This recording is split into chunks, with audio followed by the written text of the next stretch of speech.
Welcome to Cosmic Comics, Games and Collectibles, your zen of geekism. We carry comics old and new, magazines, toys, games like Pokemon, Magic, D&D. Want Godzilla, Ultraman, Star Trek, Ninja Turtles, Funko Pops? You'll find it all here. Shop our Cosmic Sound Room and pick up a record or two. Enjoy our Comic Coffee Lounge with a cup of Sasquatch coffee or a delicious menu item while geeking out over a super cool movie on our big screen. Come by and say hello to Maui. Cosmic Comic, Games and Collectibles. Superman loves us, and so will you.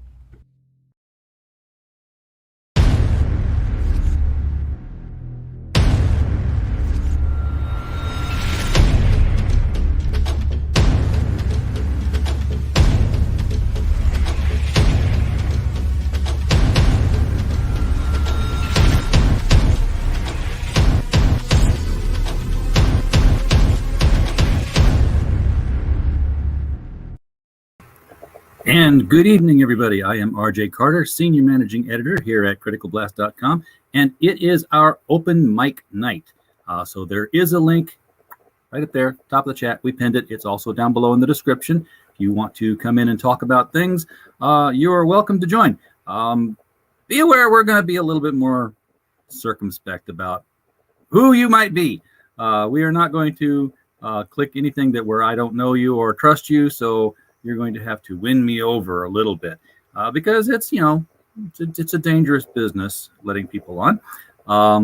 But we try to make the mic open for people's opinions. And it's been a hot week in comics Twitter and in comics in general. And here, to help me keep me calm, we've got Jay Lee, the epitome of ice right here. Jay, how you doing? I'm doing good, doing very good. Like last week, well, actually, it was last Friday that the Steins got released.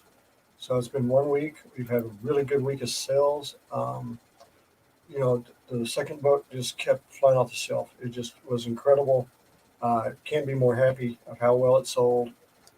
And even right now, you can still get the books on Amazon. You can go to your local bookstores, walk in, tell them, hey, I want James D. Lee's The Steins. They'll order it for you. They'll get it to you.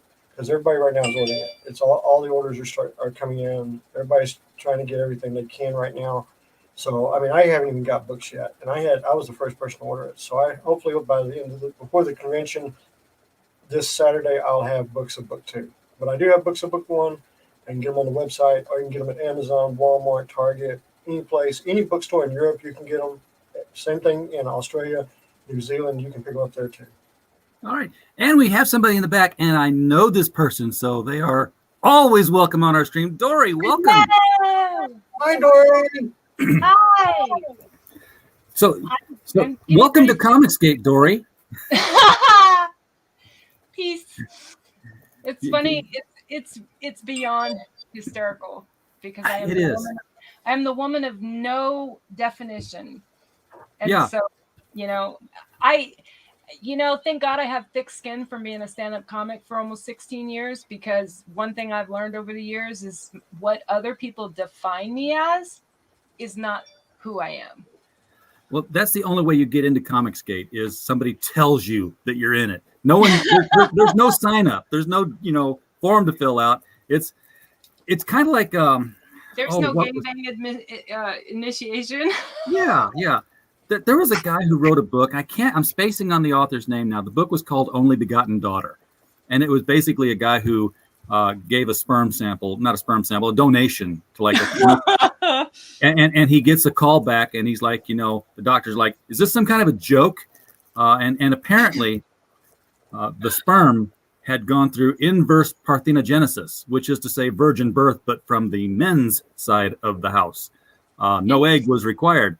So he sneaks back in and gets the egg. And of course it is, Julie, her initials were JC. It was, she was walking on water at age 3. She was doing all that kind of stuff.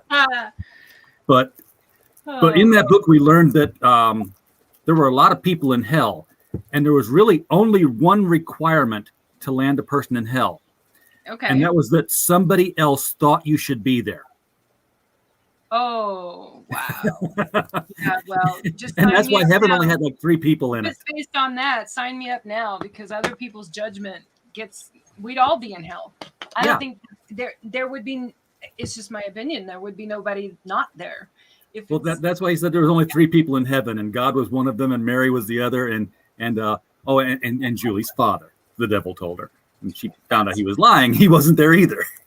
Robert, I peed my pants at age 3. That was the extent of my water abilities. Hey, I Oh, once did it at age 5 because the kindergarten teacher wouldn't let me go to the bathroom 5 minutes before class was out, and it was like, not proud of that moment. Yeah, the great dances. so hello, Jay Lee. I don't think I know you. No, how you doing? Hello. And what is the Steins? These Steins is a set of books. It's a trilogy. Book 2 just came out about a young girl named Mary Jade von Stein, whose parents are brutally murdered, and she ends up having to go live with her distant relatives in Europe. The only problem is when she gets over there, her relatives are vampires, werewolves, undeads, and everything else you think of in a horror story. And she has to survive living with them while the assassins who killed her parents come after her. Oh, interesting. That So kind of that's- sounds like what's that movie with Natalie Portman and the professional. Yes, because isn't that like, I mean, it's similar story, no offense, but like that's where my head immediately went, was because Well, was kind her of, parents killed but by this is someone? more. If I was going to rate it, it'd be more like on the line of the monsters being serious. Yeah, So, yeah. but yeah, it's the first book did real well. Second book came out on the 13th of Friday. Nice. Which, hey, if I can say you're going to drop a horror book, drop it on the 13th of Friday. It's perfect And, timing. it really sold. So far, it sold out really, really well. So I'm very happy with it. That is And very the third cool. book is 85% done. So it'll be coming out next year. Nice. And- Look, And Dory's look, launching her book. RJ has a lady. That's right. A I lady. have a lady on the stream. Look at that. We're inclusive.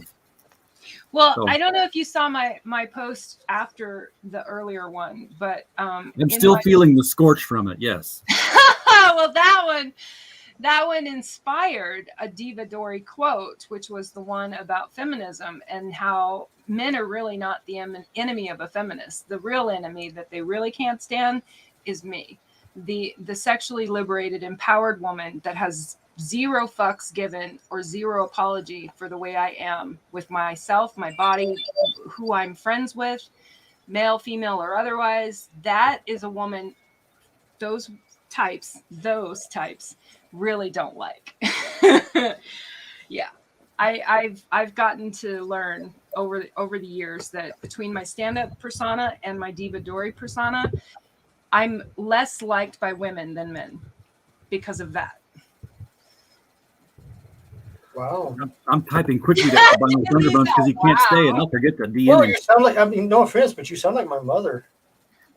Well, that's kind of one of those old. I don't know your mother, but it is. Well, okay, it's a my mother's really- passed away, so you can take a shot at her as you want to. But No, I'll give you a hint. My mother, I would never. And that. my mother was half Comanche Indian, so Mhm. she didn't put up with anybody's crap. She'd go on the warpath, you're saying. And She I raised apologize for 3 interrupting. boys, and she just, it was like, I'm doing what, you're going to do what I tell you, or.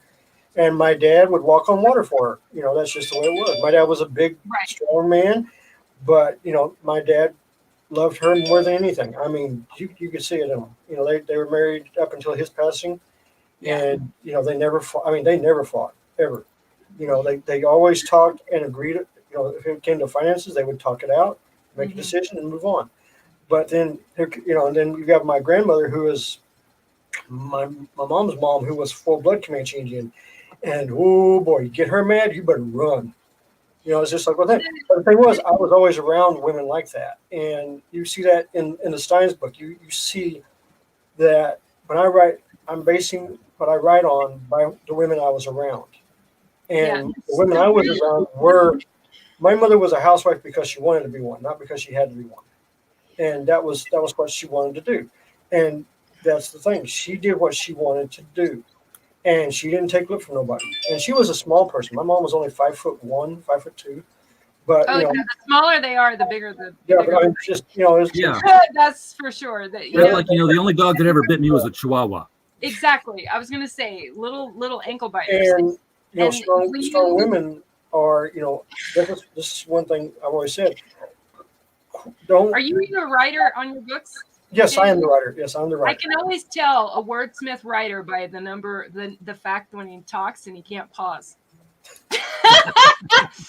No offense, No, it's good. The writers. He's in a flow. He's in a flow. I'm letting him go here. I know. I'm just messing with him. We get a pause. I'm going to actually do some unwrapping here because I No, go ahead, Jay Lee. I apologize. Don't. No. Get offended. I'm having fun.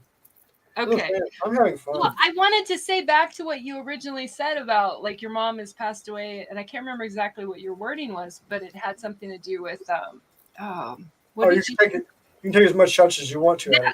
Yeah. So here's the thing. I'm not the woman that takes shots at women. Real women, real feminists don't do that.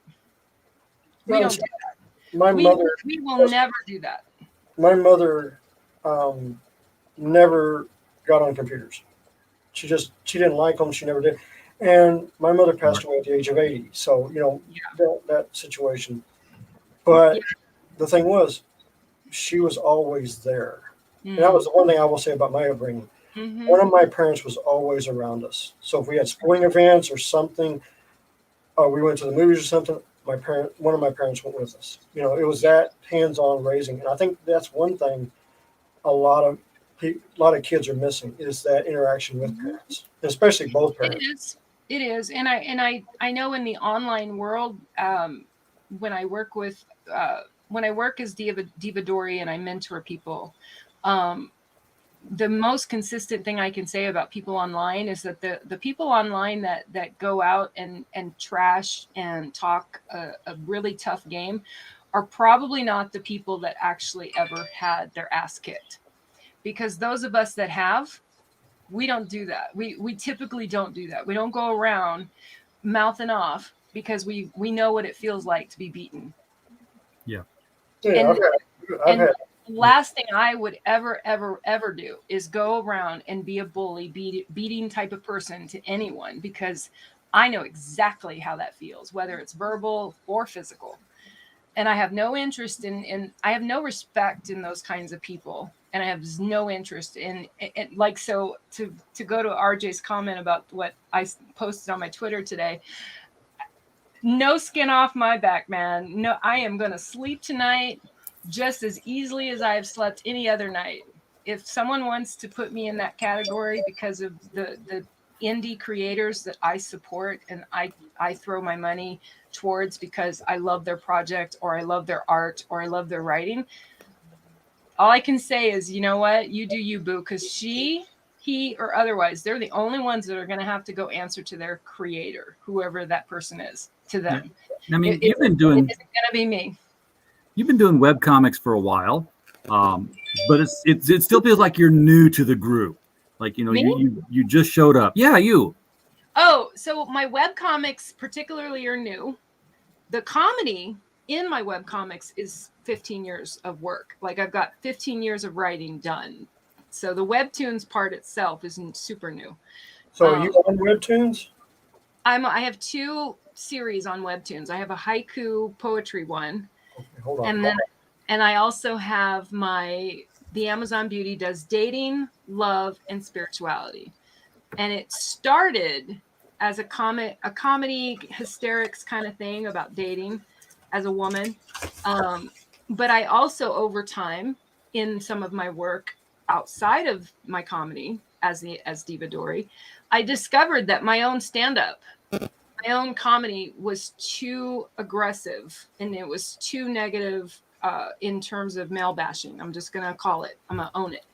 And so I had to pull back and write myself. And so now I'm kind of sort of merging the two in a lot of ways, which is why I call it the Amazon Beauty. It used to be just dating. The Amazon Beauty does dating. And now it's dating, love, and spirituality, because the real picture for anyone in my world at 51, divorced twice. Hi, Pops. This is where the purdy is. I think that's a Freudian slip, Pops, when you ask where the purdy is. That's an Arkansas thing. Yeah, I have my own show at 6, so I can't stay long, but I wanted to hop on and thank RJ and other creators out there that aren't going to allow something like this political stance or these things that people are doing or saying to affect our creativity, because I don't have time for that. Yeah, well, we're gonna call it out. We're not gonna change it. Well, the thing is, and I mean, I know, RJ, you've read my book, right? Yes, The first first one. one. You can tell I take some shots at some stuff, but my book is very well grounded in classic relationships. Mm-hmm. You know, you see, I don't mind talking about book one, but I take the main character. She's 17 through the book, most of the book. Okay, Right. she hooks up with the computer geek guy in high school. That checks out. But okay, well, I mean, I'm using my We love brother. computer geeks. Well, no, I'll explain. And this is where I got my idea from. My brother, my middle brother, who is older than me, you know, he was a heavy metal guitarist. He had the long hair, thin, uglier than. Oh, long hair, Dory. I'm talking I am long hair all the way down to Oh, his belt. remind me to talk about that, RJ. So, so this happened one night. We're there, concert's going on. I'm his guitar tech. Concert's over. The place is starting to empty out, and all of a sudden, here comes this unbelievably beautiful. I'm talking. The way I classify her as is Demi Moore's baby sister at 22. I mean, that's what she looked like. Long black hair, beautiful dress, the whole thing. And instead of going for the lead singer or anything, she went straight for my brother. Mm. I mean, she went straight for my brother. And they have been married 25 years with 2 kids. So it does happen. I'm just saying it does happen. So that's what I based it on. But the thing about it is I put him in so much pressure because his father's the police chief. The person that's overseeing her is a vampire, and you got werewolves, and you got all this stuff. They're all on top of him. He's only 19. This is the first person he's ever dated. So think about the pressure he's under. He's having to maintain this while everybody in town watches him. That's why I put this guy in. But what you're going to see is whatever decision she makes or she does, he's always there with her. I wanted to have that couple feeling where you depended on each other. Well, yeah, and I like what you said about classic relationships, because I think what gets forgotten sometimes is I'm going to high five anyone who tells me whatever they think they are, whatever gender they are, whatever sexuality they are, whatever relationship dynamic they are. I'm going to high five and be like, "You do you, boo." Now, of course, in the second book, James, that's when she's overseas already, and that's when she discovers that she's actually a lesbian, right? No. Oh. Does Well, not happen. that's how it's supposed to work, James. This is. Don't be spoiling the books, RJ. I haven't read them. It's the YA formula. My only complaint about live comic book streams that or live streams that I watch is there's too many spoilers by writers and artists. Stop. You do that. The only Okay, thing I will say about book 2 is the main villain finally makes her presence known. She's on the cover of book 2. I mean, the main villain's on the cover of book 2, so you can't miss her. You know, but Well, what I was going to say about the classic, what you said about the classic relationship is that as I 100% high five anyone to be whoever they want to be, I will not take the same intolerance back to me for being a classic individual, classic old school woman that chooses to live how I live. And that I think is missed sometimes by some of the, those people. I have no argument about them wanting their rights or wanting their this or wanting their that, but tradition is the enemy. But don't think that you have the right to come and tell me back. You know what I'm saying? Like, don't point that finger if you're not. You know what I'm saying? Like, I'm going to give you the same grace. I expect the same grace and approval or acceptance of me that they're asking from me. Does that make sense? Sure. No, it makes perfect sense. If you want me to agree with your viewpoints and your relationship, you agree with mine. You know, it's give and take. And you don't have to agree. You just have to accept that you have them. Well, no, I mean not agree with, but I'm talking about accept that there's a difference. Accept that people have different views, and don't hold it against somebody. Exactly. Now, if that person's gonna, go around and try to beat down people because of it, I can't get behind that. But yeah, like so, RJ mentioned the long hair thing, and like whether it's professional or personal, one of the biggest discrepancies I see in equal rights for men and women, and I don't know if RJ, you will stop me at any point if I step out of lines on your show. Nope, not a chance. Nope. When it comes, here's I have sons. I have two sons, and we've talked at great length over the fact that men and men's freedom is far more fucked with and inhibited by society than women. And part of it is the hair thing. And I know it's one topic, it's one part of it, but and whether you're the employer, a girlfriend, a coworker, you have no right to tell someone that they should have to cut their hair, have to shave. That's just my personal opinion. The only exception would be if it's required for your job to have the right kind of hygiene. Like if you're a surgeon operating on people, I probably wouldn't want you to have a big old beard. I don't want Tommy Chong cutting my heart open. Right. Or my godson, who he's an underwater welder that dives underwater. Yeah, he's got to have the mask close to his face. Yeah, exactly. I mean, I was a medic in the Army, so I understand exactly where you're coming. Right. Other than that, shut the fuck up about men shaving. Yeah. The only thing I'm going to say about women to have short hair, because no. The only thing I'm going to say about women with long hair, same thing with guys, because I tried to have long hair once. I don't know how y'all do it. It gets too hot. It's so hot. I mean, seriously. I tried that. I really did. Well, I mean, I was like, I go out like with what my hair is right now. I may go like a couple more weeks, and I got to get it cut off because I just can't deal with the heat. I don't have that problem anymore, James. I mean, the worst. I will say this: my ex-fiance, who I'm not going to get in that story, but that was U.S. government. When she let her hair down, I was toast. I mean, she was a beautiful Asian girl. She had really long black hair, and when she always wearing ponytail, but she let it. I'm just like going, I give up. Yeah, she just looks so beautiful. Well, see, I grew up in an environment where, in where the men were told they had to have short hair. You couldn't have a beard at all. Exactly. The women could not wear pants, could not cut their hair ever in their life. You probably know where I'm coming from on this if you're, familiar with life in the real world at all. That was my foundation upon which I built everything else. No, I was in high school in the 80s.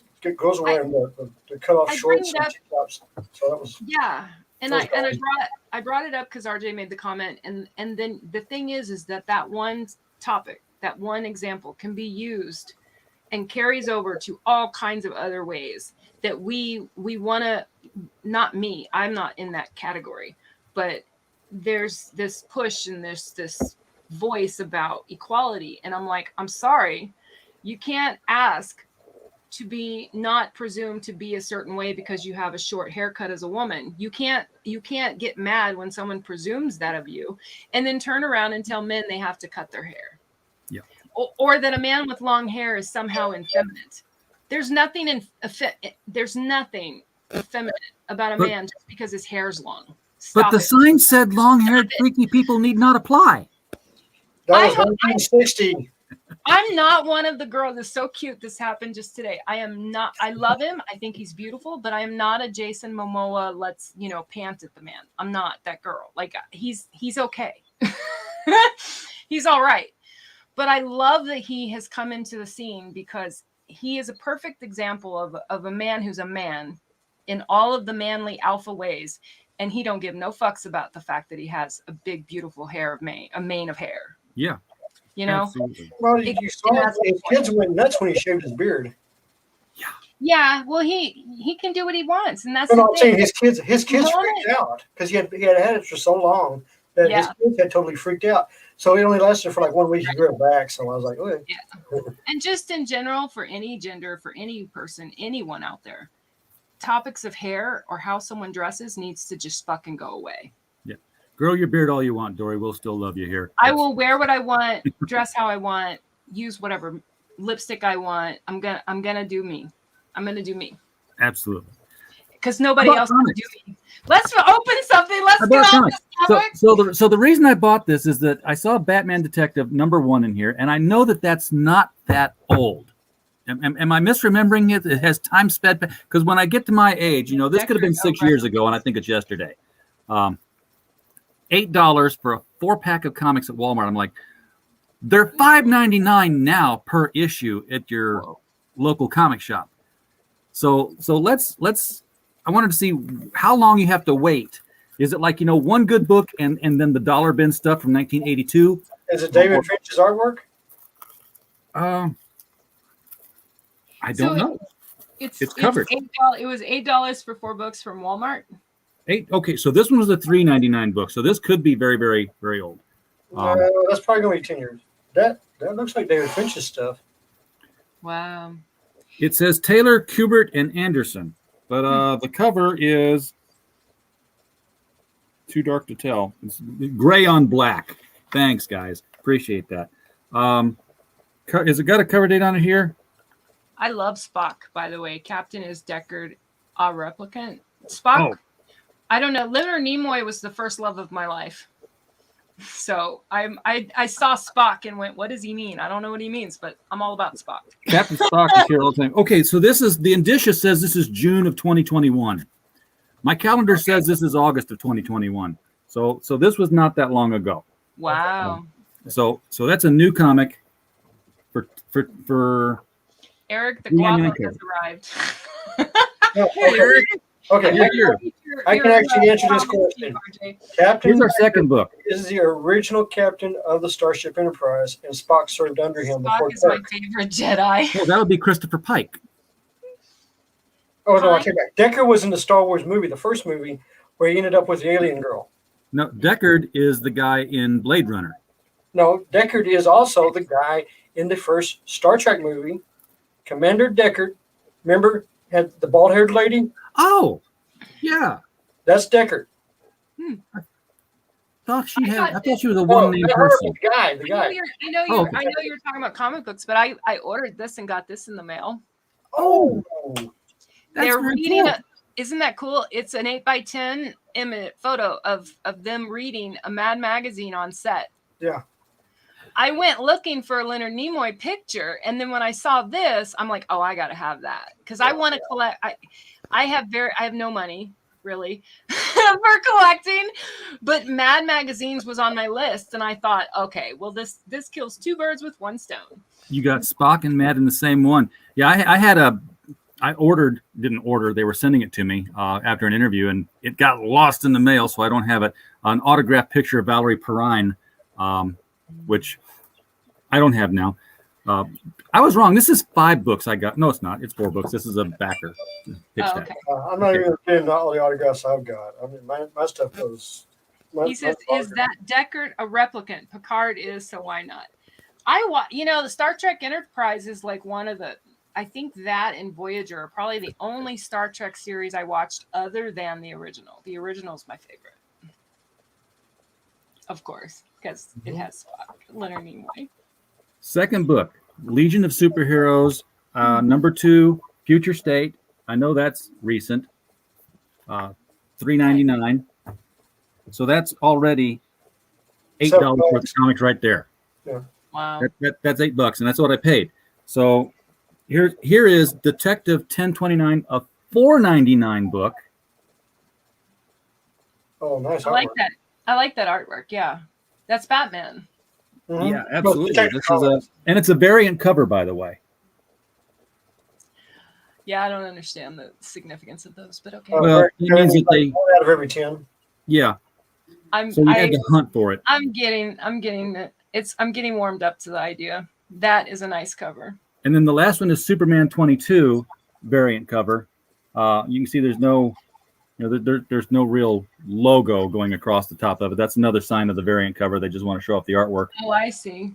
So basically, these were all 50% off if you kind of cut it down and do the math. So, not bad. Yeah, I was like, I couldn't get it. I'm totally new to this world, comic. And yet you're already thrown into a hat group. Hey, you know what? It just here's what's so ironic about that. That hat group came from probably, I'm assuming, I don't know. She could tell. She would know her truth. I don't know her truth. But isn't it ironic that of all of the people that I have had interaction with, of all of the people I've had conversations with, isn't it ironic that the group that she's mad at has been the most supportive of me? You will, everyone who ever gets associated with this group will find that out. You get that? You get what I'm saying? Like how how completely obnoxious it is to point a finger at CG and get all pissed off at CG and block me and put me in that group. But yet that group of whoever she's talking about is the most supportive of all of the ones I've come across of me, the female sexually liberated diva Dory poet who's not, like, what? Do you see the absolute ludicrous nature of that? That's what happens. It's and you know what? Let's talk about that. Let's talk about that. I mean, I am not the only female in our industry. I'm not the only female at all. However, you're not the only female in CG. I do know I am not cut from the same cloth as about 99.9% of the human population. I'm just not. Let's fire it up. Let's fire it up. One look at my link tree will tell you I got no interest in doing one type of art. Okay. And the only thing in the realm or category of comic book that I have aspirations for is once I find a good sequential artist to team up with to do the Amazon Beauty romance comedy comic book, we as a team will tackle that, right? Like, that's my aspiration. That's what I hope for. Am I an artist that could teach herself how to do the sequential art? Fuck yeah. Don't try to tell me I can't. Do I want to? No. I'm not a sequential artist, people. Like, that's what I do, okay? Yes, I'm in this world and I'm getting to know people, and here comes this poet on your scene, this painter that's come on your scene. I'm not even close to what DC Marvel put. Not even. Doesn't have to be. Doesn't even have to be. And the biggest high fives, the most support, the cheerleaders, the ones that have been like, "You go, girl," are all, not all, but a lot of them are CG. And like Eric says, we show our hate by throwing money at you. So buy my shit. No, buy my book. I launched just yesterday and have already, I'm over halfway to where I need to be to even put a poetry haiku series out, people. It's not a comic book. And CG is like backing this book all the way, and you're gonna be on with Marmalade Tuesday night. Exactly. Yeah.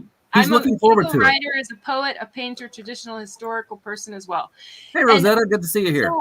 So I started this webtoons for the Amazon Beauty, and I kid you not, you can write me up, you can fire me. I didn't give two fucks about it, really. How can you get fired from your own project? I am my own boss, and I am a slave driver, man. So I'm doing this webtoons, and I'm using stock art, and I'm using like cartoon art, like just total like stock, because I didn't give a fuck. It was my comedy that I cared about. Like, it was the words. I did the bubbles all perfect, right? And I'm like, and I got all these like hate naysayers, not the non-CG people, but just on webtoons, right? And I sat back and I'm like, why are they getting so mad at this? Like, I don't understand. And the artist in me had to show up to the conversation, basically, because I'm a purist. I'm an artist purist. It's one of the reasons why I can't wrap my mind around a lot of things that people do. And I'm like, what? No, I don't want to. I'm not going to wake up tomorrow and want to do a cover of Superman. I really couldn't care less. Superman is a Superman, and I don't need Superman. I don't want to do Superman. I would read Superman. The reader in me would read it. The artist wants to look at the art. But I have no interest in drawing Superman. I'm an artist that wants to do original stuff. But you know what? All this crazy stuff that's happened all this week, we've seen it before. Yeah. But you're coming in and fairly new, and it's like all this is up. What's going on? I'm taking this out here. But it's been quiet for 2 hours. It's been quiet for almost 2 years. I didn't even know what CG was. Someone had to explain it to me, and then I'm like, oh, well. Join the club. I mean, somebody had to explain it to me. I've been out of the business for years. And I quite literally sat back and went, I don't have an opinion. I am Switzerland. I'm the wildcat freedom fighter. I got no interest in signing up. I'm not a joiner. I've been on my own island. I am the unicorn. I have all these quotes and metaphors, right? Mantras of mine. And so I was like, whatever. And then today I find out that I'm in that cat. I'm like, oh, well. And I would love to tell you I was offended, but I'm not. Welcome to the club. I'm not. And part of why I'm not, oh, it's so cute. Part of why I'm not offended, it goes back to the stand-up comedy days and being a stand-up comic. My stand-up comedy page, the Amazon Beauty, does not exist. And the reason it does not exist is because NBC came after me. And yeah, well, rightly so. It was a copyright infringement. I did a really hysterical side-by-side video with one of their videos, and I get it. I fucked up. I broke the rules. But not only did they have the video scrubbed and removed from existence, they went so far to have Facebook delete the page, and it was denied. I went up the chain, and I'm a business owner on Facebook. I've paid, not a lot, but I've paid advertising money to Facebook, right? Facebook all the way up, like an actual person, you people. I actually talked to an actual Facebook person, a real living, breathing person, and they all said the same thing. It will never get restored. Yeah. Facebook is really strict on that too. And I was like, and what they cited, what cracked me up the most, what they cited more than the copyright infringement for the reason for deleting it, they tried to say I was impersonating the Amazon Beauty and misrepresenting me as myself. And I'm like, would you like to call the Amazon Beauty and get her on the phone because she's here? I am me. I've been the Amazon Beauty for 16 freaking fucking years, man. Really? And so my point, okay, what does that mean? Here's my point. You impersonated yourself. If I am so funny, okay, here's my point. If I am so funny, if my stand-up is so funny that you go out of your way to delete my entire page, I can't even complain. I can't even complain. You did your job. Well, right. So something has woke everybody up again.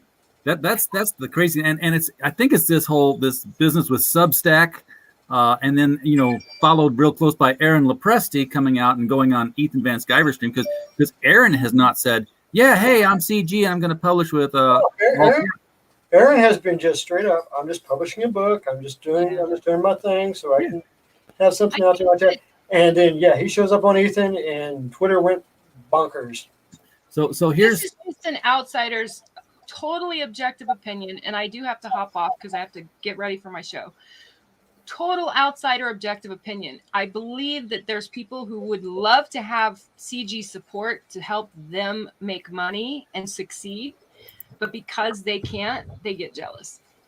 Oh, well, yeah, exactly. I'm just guessing. No, I agree with you 100%. I do. I agree with you 100%. Because there's been some posts on Twitter here recently that talked about guys going, what if we went over to CG and did a parody, and instead of people getting comic books, we sent them the what was it, woke something liberal book or something like that. So it was like they were really wanting to do that, and I know they were trying to make funny, but it sounded like they were, and then you had a couple of them come out saying, hey, August is going to be tough for us. We need to have, help, we need to help financially. And I'm like, oh, wait a minute, you guys are pushing all these books and stuff that aren't selling. Maybe you ought to look at your, what you're doing. Yeah. Because, well, hey, you guys, I have my own show to get prepped for, and I have a local, actually he's not local. My guest tonight is Devin Keith. He is from a band. He's a comedian. He's a fellow comedian, and he's from a band on the East Coast called he is the band. He's one guy called Diastro. And otherwise, I would totally stay and hang out with you, RJ. I'd love to stay, but I gotta go.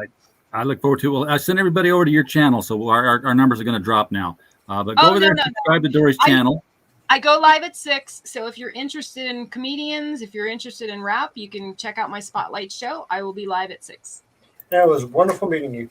Thank you. I didn't get a chance to introduce the two of you, but bye, sweet, beautiful girl. I love what you're showing on the screen. That's fucking hot as shit. I just finished that the other day on my stream. That's why I said I'm more traditional. It's all like ink pencil kind of stuff. Yeah, man.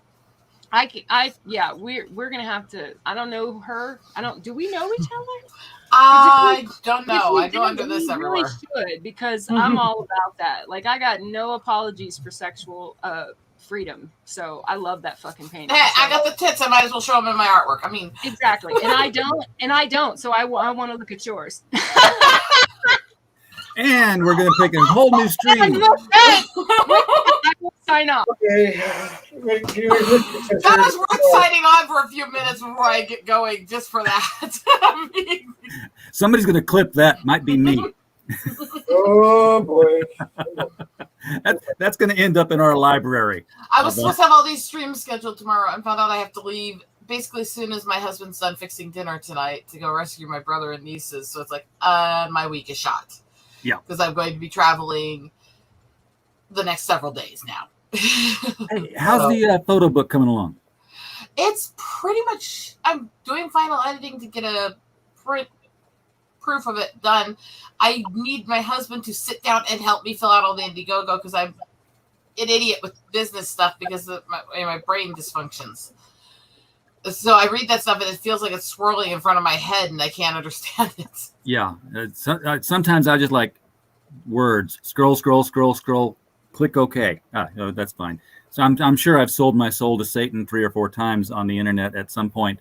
Well, that's all the stuff you actually have to fill out on there to run a campaign is insane. Oh, yeah. Yeah.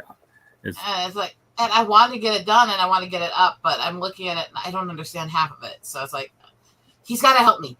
But I'm pretty much done with everything. I've got like a few pages left to finish, making sure I have the words phrased, the editing like that, and then I just have to go through and proofread it all. So it's close. And you've seen the black and whites I've been posting recently that I've been doing the last few weeks, I right? have. Yeah, I have. So you got some beautiful photos there of the Eagles. Oh, yeah. And not the group. It's not a music book, folks. No. I've seen the photos too. They're fantastic. Speaking of the husband and food off camera.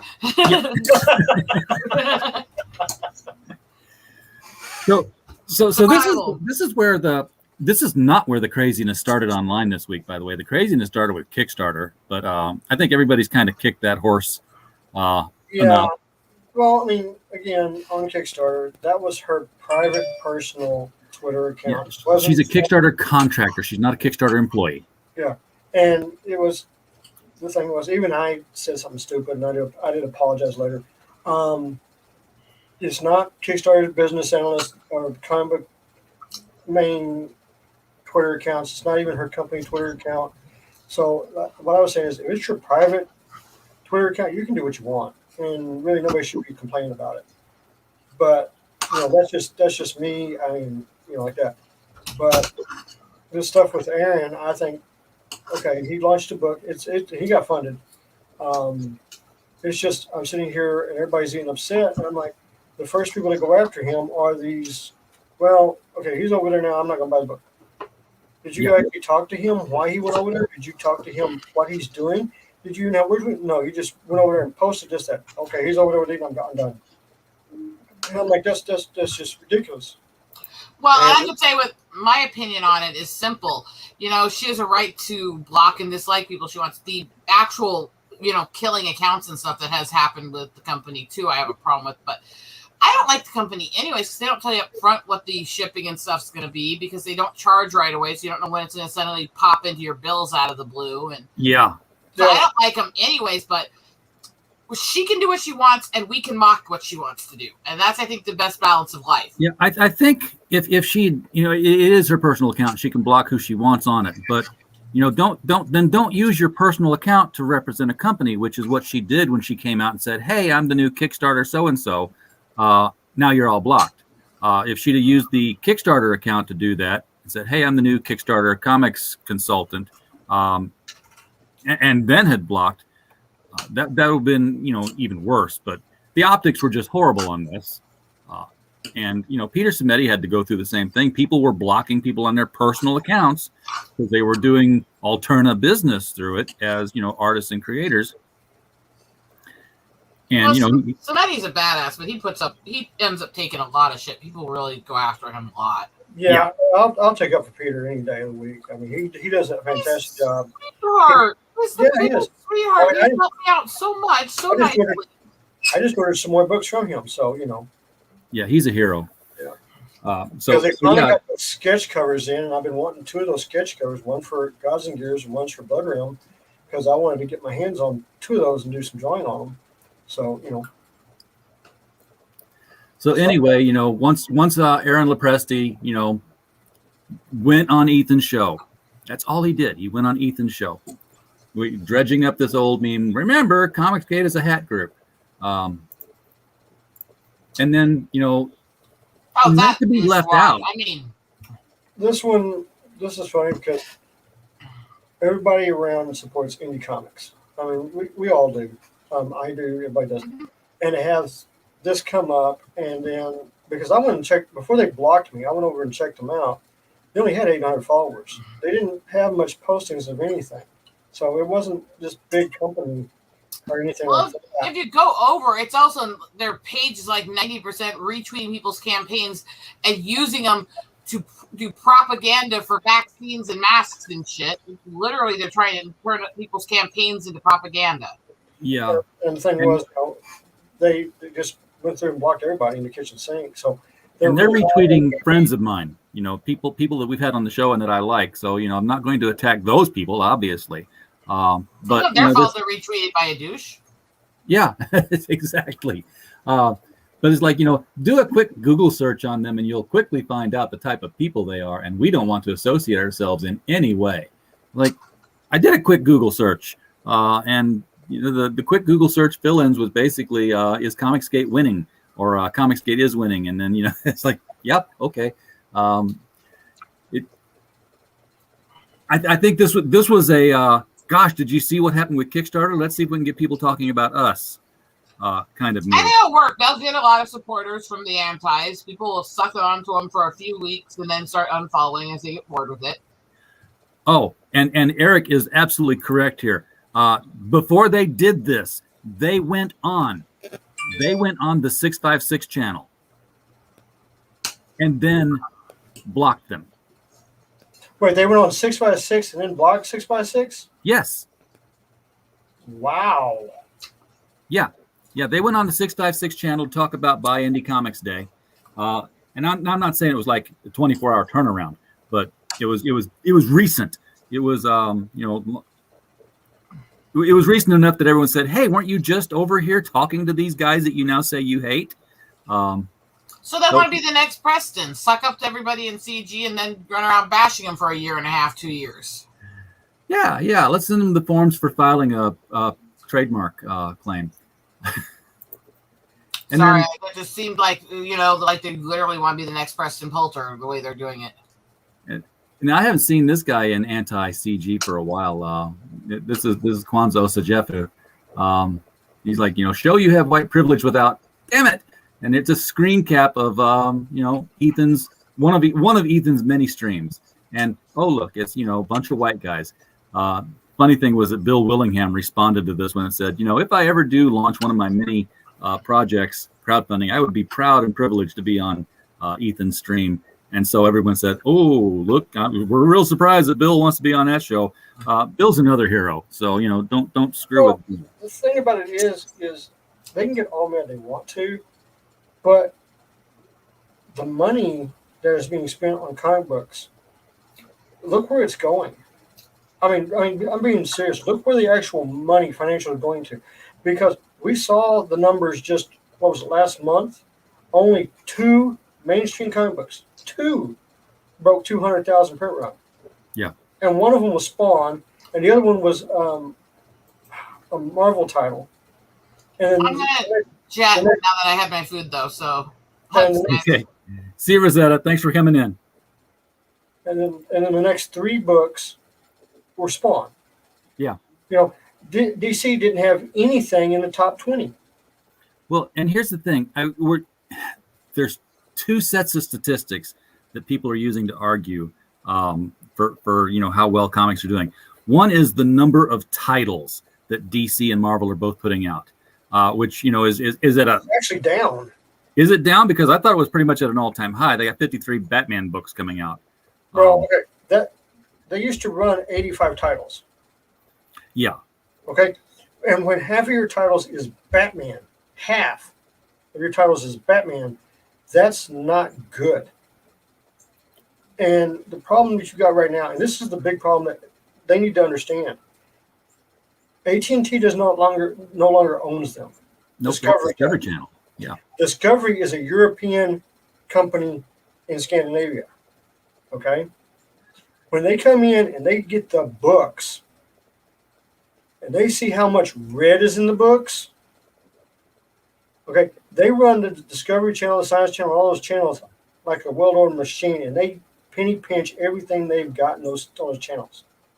So they know where every dime's going. When they get a hold of DC and they look at this mess, which it is a mess.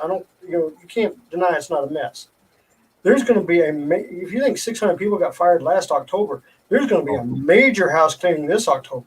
There will be, there'll be an editor and a couple of writers. Why do you think all these writers are running away from DC and Marvel right now?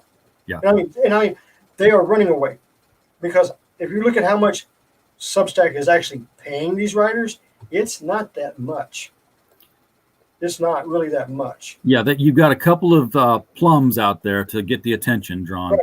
And they're not taking, and Substack's not taking any artists. None. No. They're not touching an artist at all. So, but Webtoons is.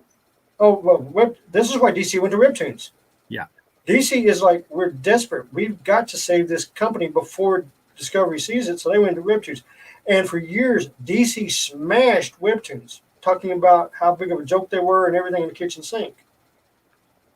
And this whole thing with DC and Marvel right now is unless you get somebody in there that understands money, understands how to promote, how to make sales, and yes, DC, Marvel, book, you have to have customer service. You have to have ad revenue.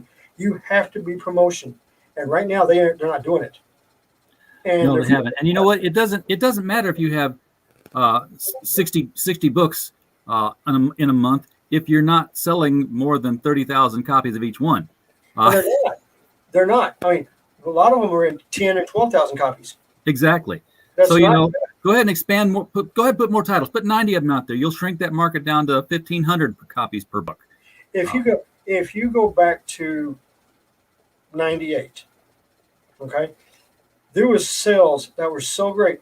There was 52 titles going out with over 250,000 print runs. Yeah. Some of them were 500, 600,000 print runs. Now there's nothing like that. And before anybody jumps on manga about saving manga is drawn overseas. Okay? They can say how much, manga is saving the comic book. Yes, it's saving the comic book business because everybody's buying manga. And manga right now, the stories I read manga. I do. I read Black Clover. I read One Punch Man. I read Kaiju number 8, which is fantastic. And what was the other one? There's one more that are active that I read. There's 4. And I can't remember the 4th one. But they're selling good stories like that. They don't play politic pandering. And the artwork is fantastic. It's great. They really strive for that really good artwork. They're not playing games. And Marvel and DC are playing this thinking, we're going to get a thing. And they have lost 80% of the readership they had 20 years ago. 80% are gone because they're tired of this. Yeah. And until you get somebody in there, and I don't care who it is, that will put it together, that we have to refocus on what a good story is and what people want to read, then you have your readers back. But they're not doing that.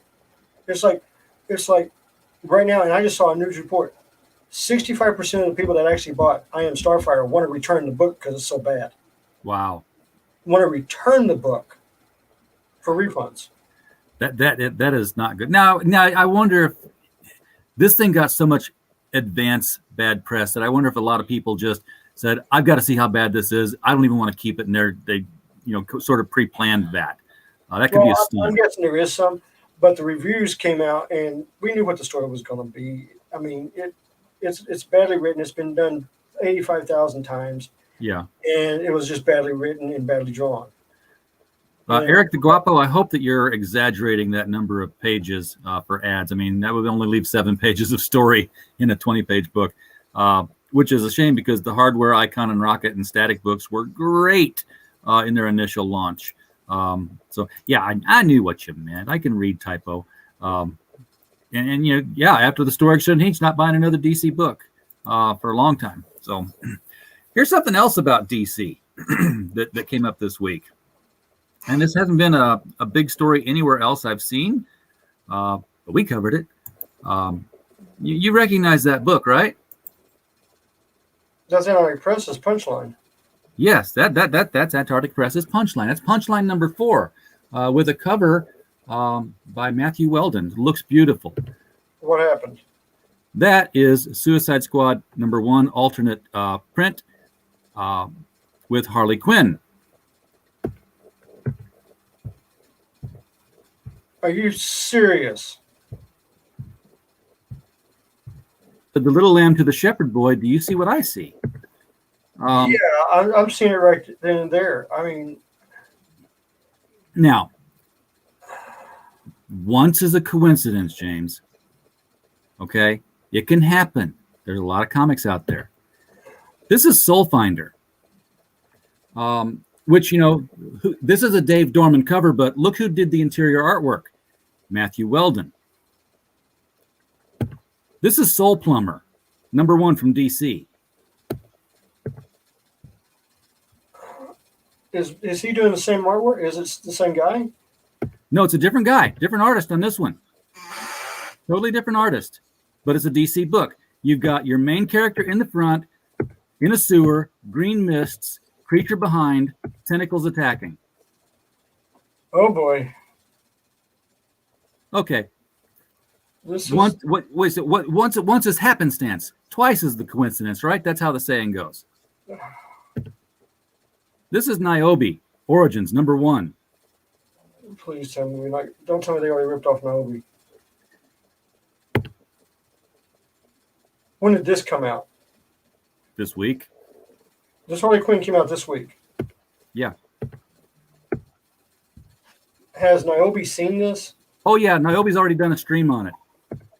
We did an article on it. Oh, by the way, you know boy. who did that cover for Niobe? I know who did that cover. Yeah. Say his name. Same guy, Weldon. Matthew Weldon. Yeah. What is up with DC and Matthew Weldon? Because they are, you know, this is not how you court an artist. I would be honest with you. It wouldn't be courting an artist right now. It'd be courting an attorney for, you know, this is blatant. Because Larry Higgins, the guy who is the owner of Niobe, he put this picture up on his Facebook page and took all kinds of crap for it because it's a standard pose, you know, woman on back, legs up. It goes back to the pinup days, and he kept arguing, it's like, you know, that's not the point. Yes, it could be, you know, that wow, that's just happened to be the same pose, but when you put it up against, you know, this Doug Ernst book and this Soul Plumber book, which could almost be like a parody, and if it were, then it'd be actually okay. And then you put it up against, you know, this Punchline to Harley Suicide Squad number 1 alternate print. Now it's no longer, you know, just a coincidence. This looks like targeted, so like somebody's just got a lead into like a Google search on Matthew Weldon in the DC art department, and they're saying, hey, you're doing the next picture of this. Can you do it like this? You know, here's because these were all 3 different artists for DC. So, you know, but they take their direction from the art director. Yeah, and this, I mean, this is I don't think the judge would like to see that. I don't think they'd like to see a judge on this one. Well, you know, but it would take years, and it's Warner Brothers. Well, it's not Warner Brothers anymore, is it? Well, it is Warner Brothers. No, DC's not. Yeah, but okay, hold on. Warner Brothers is now owned by Discovery. Discovery owns Warner Brothers too. Discovery owns Warner Brothers, the whole Yes. Wacko and Dot. Yes, they own everything. It's all Discovery now. See, this is everything. This is what people don't understand. AT&T had $55 billion in debt because of the debacle that DirecTV is. And they had to get rid of stuff to make equity to work on this debt.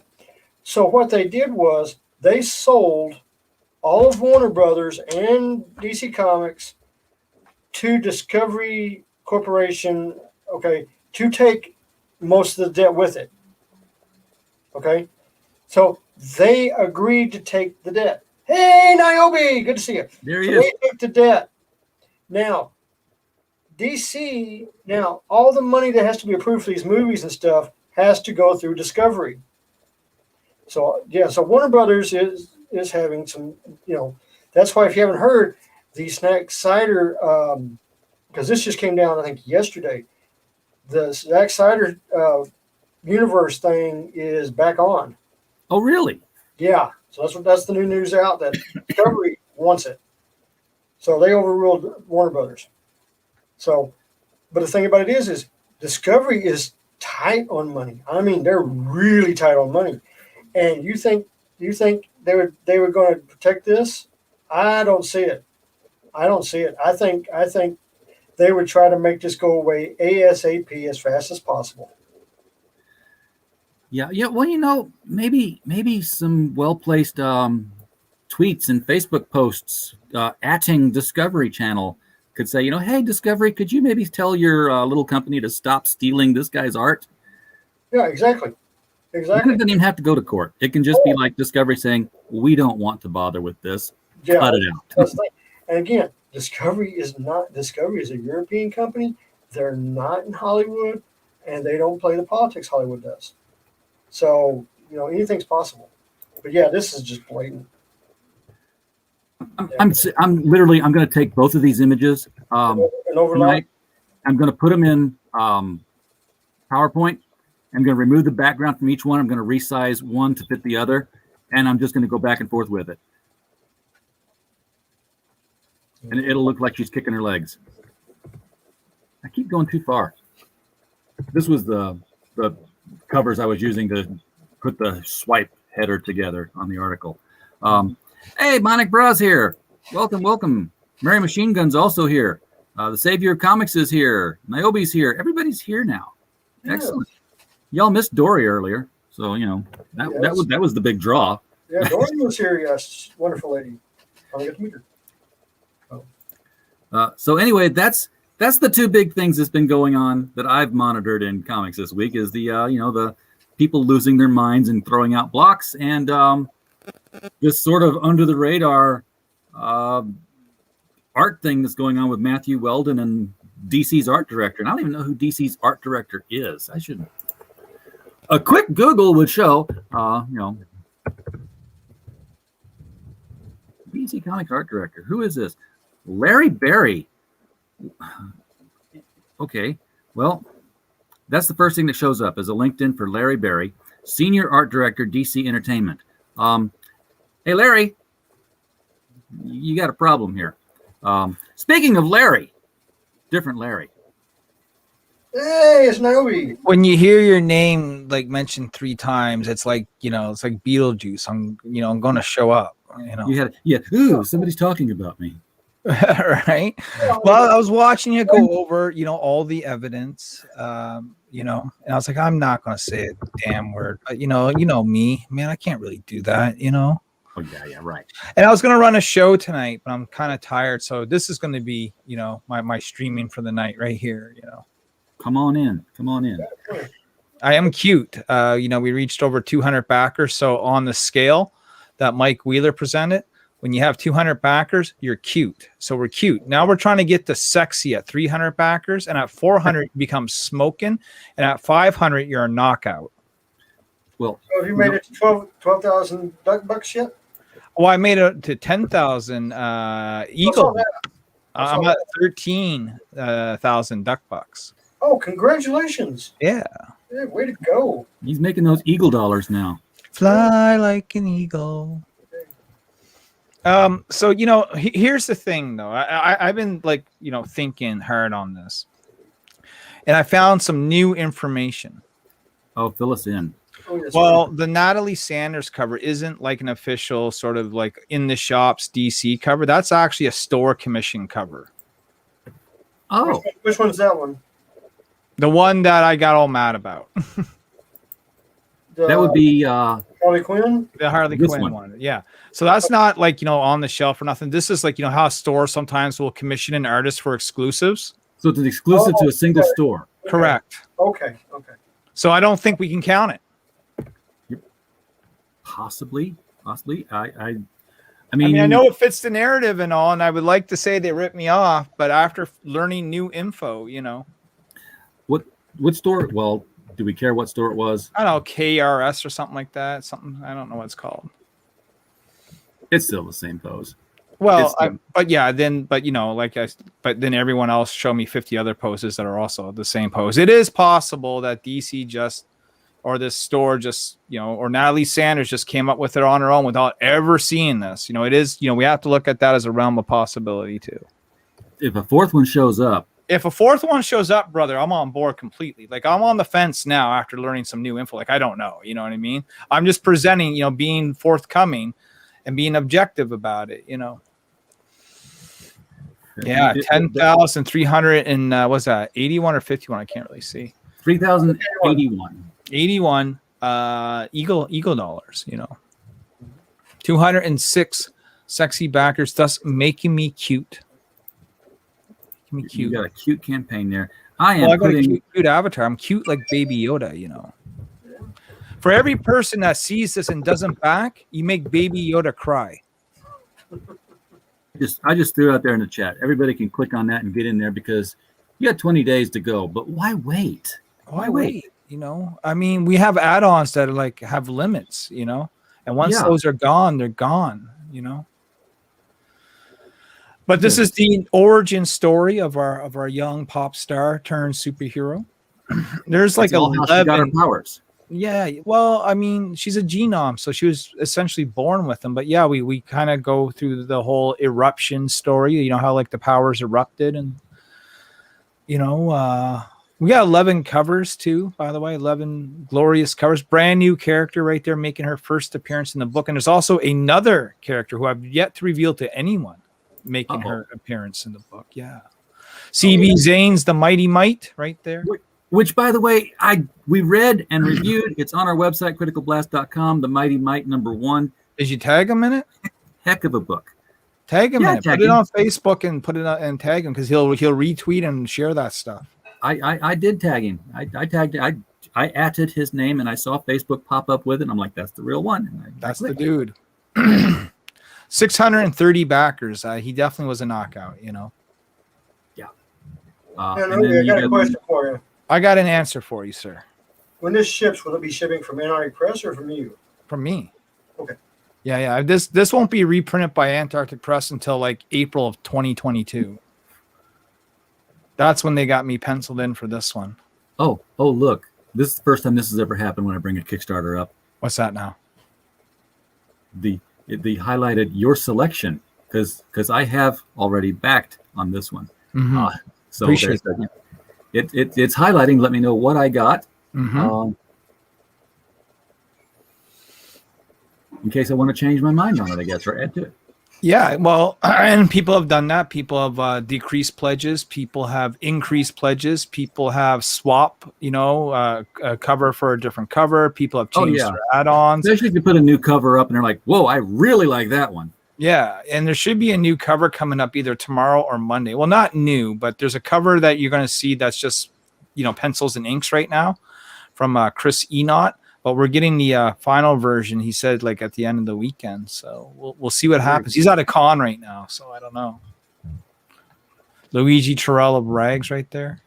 That's the homage to Mr. Adam Hughes. That one's Justin Hunt. No. Gotcha. I scrolled too fast. And that one's Luigi right there. Catwoman 51 homage by Adam Hughes. Where Catwoman is in the lineup. Mr. R.B. White, longest variant contributor to Niobe. Been with us since 2016. Here's the one I'm talking about, though. This is from Christina. He's known for his a lot of work on Lady Death, but now he's an Image, contracted by Image to do cover art for Image. So he's got like a bunch of Image projects on the go. Nice. So we happened to nail him right before he got scooped up by Image. So he's got to finish this one, but then is he exclusive to Image?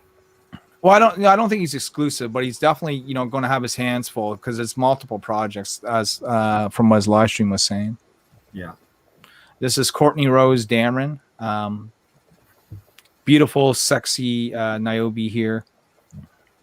Dan O'Vera really brought that one to life. And we got some pages. Oh yeah, there's some pages in here.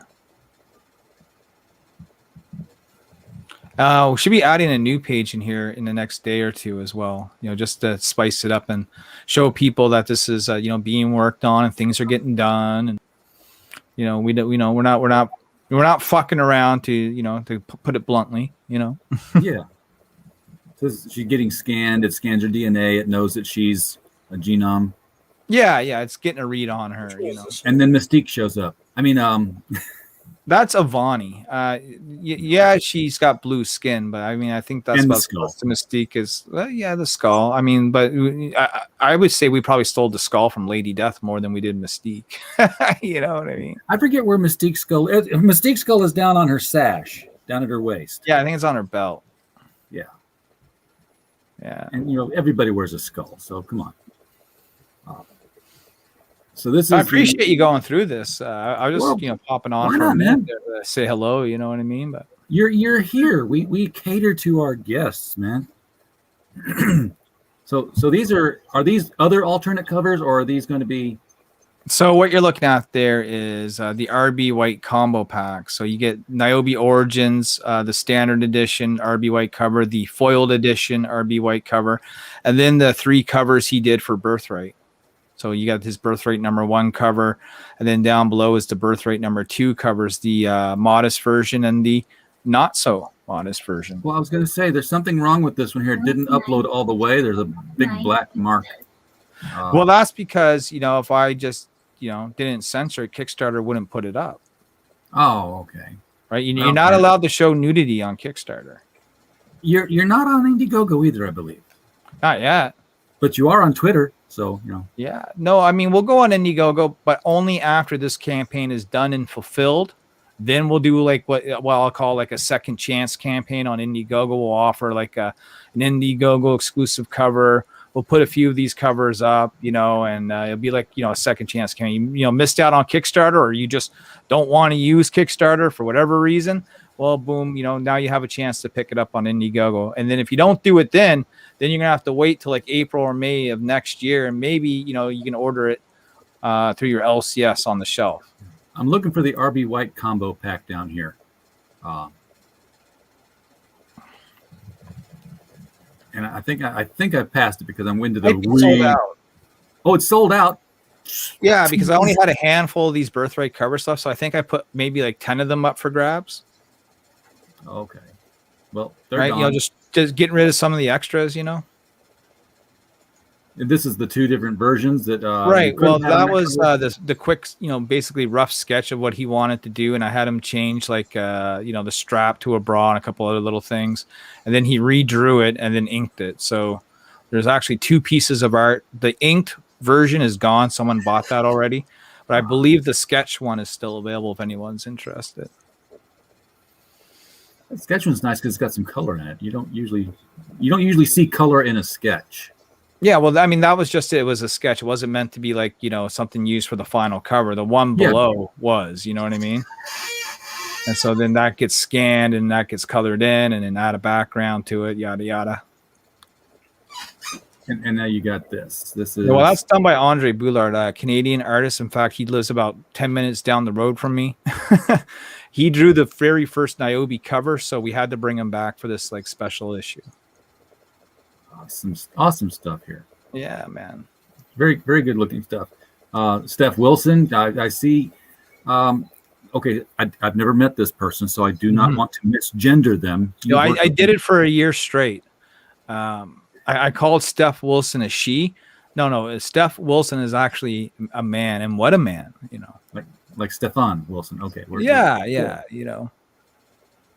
Because But he let me call him a chick for about a year and didn't correct me. Because everyone was doing it. He thought it was funny because he had never shown his face for a while. You know what I mean? Like you go to his Facebook and you look for like what Steph Wilson looks like, and all you would see is Steph Wilson art. You would never see his face. And then finally, eventually, he revealed himself to the world.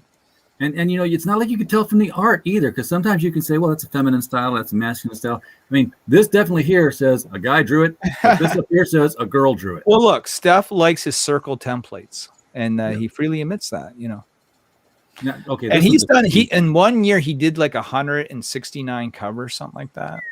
Yeah, a lot of them were for Jim Noble for Totally Rad Comics. Okay, so this one is blank. You can get a sketch cover.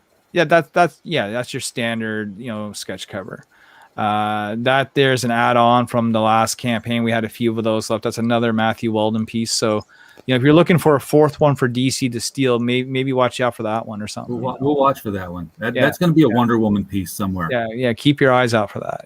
Watch Wonder Woman covers because she got the sword there. She's sitting. It'll be Wonder Woman. That their cover was the hottest cover of the last campaign that Ula Moss, Paul Green covered. That was like the Eiffel Tower in our graph. Those 24 by 36, man. 24 by 36. They were being flipped. Well, I got one on my wall, 24-36 poster of that. See, that was being flipped for $150 US on eBay, and then until I started undercutting Flipper, I outflipped Flipper. So now I got 50 of these available for $40 each. Don't pay $100. Don't pay $150. If you want one of these gorgeous covers, I just grab it for 40. And then if you want to sell it for 100, be my guest. But I'll just come and outflip you. You know who it reminds me of? J. Scott Campbell. No, actually, although I do see it. I'm going much older. I'm typing in J. Scott Campbell. I'm going to see if I can't find it because I'm going into a deeper cut. A deep dive. Deep dive. It's a really deep dive. Yes, maybe that one will do it. Open image in new tab. Okay, I used to have this poster hanging in my bedroom in college. All right. Yeah, I see that. So yeah, it's the first thing that jumped in my mind was Rainbow, the Dave Stevens, and of course, you want to talk pinup art. Dave Stevens was God. Well, I'm sure he's got a chick on his back with the feet up in the air too. Oh, so. Probably does.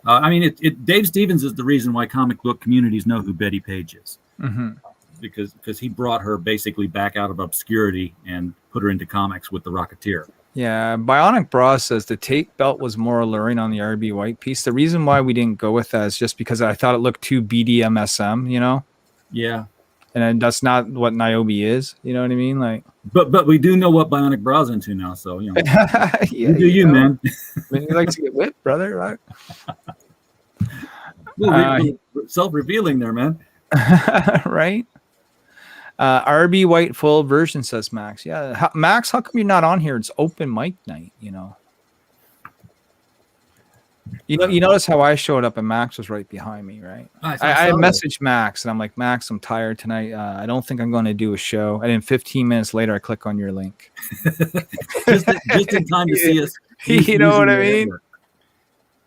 Well, I think I can talk for 20 minutes here instead of doing a 3-hour show. I probably get just as much done. Like I was saying, you were on what 3 hours last night playing Diablo? Yeah, really late night Diablo session. The Diablo 2 Resurrected beta is out. There he is, man. See, there he is. Hey, I've been watching. Right.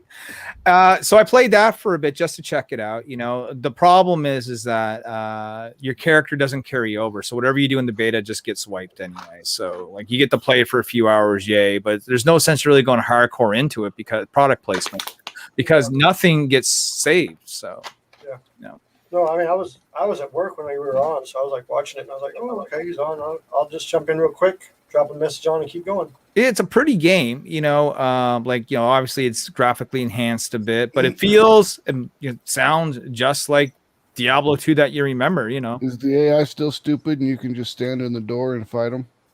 I think so, yeah. Funnel them through the door. Yeah. See, when I got home last night, I played City of Heroes. See, I made Niobe in City of Heroes way back in the day, man. Because you can give like the girls pigtails and shit and make them teleport. Oh yeah, man. I made a few of my characters in City of Heroes. City of Heroes had the best character creator. Yeah, it was the best. It's Hands still- down, I haven't seen anything better. And like I said, now it's back. You can go play it. You know, it's Yeah. I'm gonna have to get Stu. Soy Rage was trying to convince me of that. And I'm gonna have to go check it out. Yeah, just contact me through Twitter. I'll send you the link to where I play. Yeah, man. Well, even if I never play it, I just like to go in and remake, Niobe, like 3D Niobe. You know what I mean? And just there's been some changes. I'll just say it that way. you've got good changes or bad changes. Both. It doesn't sound good. Well, yeah, I know, man. I mean, the graphics are still the same and stuff, but they've added more content. Okay, but what about like options for like hairstyles and outfits? And It's still the same as it was. Okay, so I mean, then that sounds fine to me because that's all I really care about is playing dress up. You can stay in there for like the next 6 months trying to figure out how to build a character. Yeah. I just want to make my Barbie dolls, dude. Yeah, he wants to just play with his Barbies. I mean, that's how. I'll be honest with you. That's how I did the costumes for the Dark Goddess and all the champions and warriors and stuff. I was in there using that comic, that creator. I mean, hold on. I'll pull up the pictures of what she looks like. Hold on, I'll find them. I was designing characters in Champions, the RPG game, where I had to have like paper and whiteout and tracing around a figure that was like they had like basically male figure, and all the stats to the side. So I was drawing it onto that. Oh, I did not see you down there. How's it going, everybody? Doing Good, well, brother. man. How you doing? Go ahead and introduce yourself to the group. Hey, I'm Ryan Cardinal, the creative native. I am the creator of Caius, A Story of Blood and Stone. So I saw that you had an open mic here and just pop on. I've been on with Larry before over on Tank's channel. I've been on with Mr. Lee over on Tank's channel as well.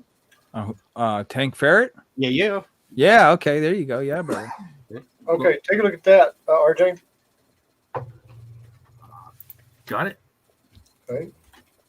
You can do this right. I should be able to. But there's her outfit right there. Whole thing. The glory days, my friend. I just made this like a couple months ago. I mean, I actually played this character. I've always played the wrong games. I put my money into the wrong There's places. another outfit for her. But it's like they're in the Hall of Justice. Yeah. That's in City Hall. Yeah, that's City Hall. Meanwhile, back in the Hall of Justice. Was this an online thing that you had to pay monthly? Yeah, it was an MMO. It's a superhero MMO. It's The basically greatest like superhero. what DC Online is trying to be, but fucking failed at. This is City of Heroes. Oh, okay. Yeah, this is City of Heroes. It's live, so you can play. You can go back and play it again, and it's free. It doesn't cost anything to play. But you can see. I mean, the costumes. There's so much you can do with costumes now. Yeah. The one I have, and I've still got this, I'm sure, packed away somewhere on 3.5-inch floppy disks. Freedom Force. Yeah, I remember Freedom Force. I think There's- I got a fucking. There's a CD Dark somewhere. Goddess outfit right there. I mean, you look at the gloves, the shoulders, the chest plate, everything. It's the same thing she wears in the comic book. Yeah, no, they hands down had like the most options. Like you ever play like one of the really good wrestling games and you could just like customize the shit out of a character? Right. And so you can see right here the textures into the vest and everything. It's all there. The helmet, the crest and the helmet, the horns, everything. It's all right there. Yeah, you could create skins, custom skins. I mean, you didn't have to pick what they had there. I mean, you could draw onto it, couldn't you? Well, yeah, but I mean, look at you have like 50,000 facial separations, eyes, everything. Even her skin. I mean, she's got a light gray skin and everything, white hair and everything's there. So it's all there. But that's. I mean, it's so much easier to make. It's so much easier to design a costume when you actually have a model to work with instead of trying to sketch it out, and then you find something that you like this costume. This is a great costume. And I was like, this is just what she would be doing. The only thing you haven't seen in what I've drawn so far is you haven't seen the helmet come in play, but the rest of the outfit's there. It's on the cover. So that's the way. That's what I did. I can pull up the cover real quick and show you that you can see the cover design from what that came from. And here we have Brian's project Chaos. Yeah. Is this up yet, or are you still developing the campaign? Still developing the campaign, but we launch on September 7th. So Right. I got the issue 2 cover here. Got some of the interiors ready to go. So just getting all this stuff geared up. Oh, that looks good. That looks really good. That looks really Nice big double splash page there. You know what I'm saying? Yeah. Establish that environment, you know? Mm-hmm. And of course, you know, you're definitely tapping into that whole manga vibe, you know. Oh, hell yeah, man. So one of the reasons that I chose to go with this style is because the story is very, very long. It's not like a one and done 3 issues, 4 issue miniseries. No, it's a very manga style ongoing epic. And I needed a style that I could actually draw quickly and well. If I stuck with like the traditional 90s style, you know, those pages take me 8 to 12 hours to do. I can't do that. So plus I work as full-time tattoo artist and I have those art duties as well. So Oh, I hear the pain, brother. You know, we all got the real 9 to 5ers, and then, you know, like the comic book seems to be like the side geek. I remember talking to a guy that drew for Red Sonja. You know, he did a stint on Red Sonja, and I'm like, oh, it must be awesome to be a Dynamite, you know, artist and, you know, work on Red Sonja. He's like, dude, I have a day job. I'm a school janitor. I'm like, fuck, it blew my mind. You know. Well, but looking at this kind of reminds me of Cyborg 009 in a way, the outfit and everything, which is cool. You know, it's going back to the old days. yeah, man. Isn't it weird that, you know, so many of our comic book heroes are like, you know, that's their hobby job. Yeah. But yeah, Well, you got to pay them bills, man. Otherwise, the Yeah. passion won't come through. So Well, and I mean, the thing about it is, I have a day job, and I don't talk about it, but you know, I work 10-hour shifts, and I get 3 days off, so I get 3 days to really hammer down what I want to do a week. if you guys want, I got the trailer ready to go here. If you want to scope it out, it's only a minute long. So Run it. yeah, so Roll the I, beautiful theme Here we footage. go. Let's go. so I did all the animation on this myself. I learned how to animate so I could make this. So yeah, I'll pop it on here. May have to come talk to you about doing something for that something. Maybe signs. Oh yeah, I've seen this. This rocks. That's pretty good. Holy shit.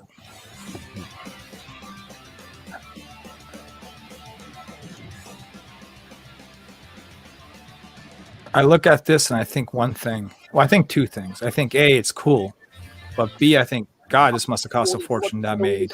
On Indiegogo September 7th. Be sure to get your hands on these action-packed adventure comics and don't miss out.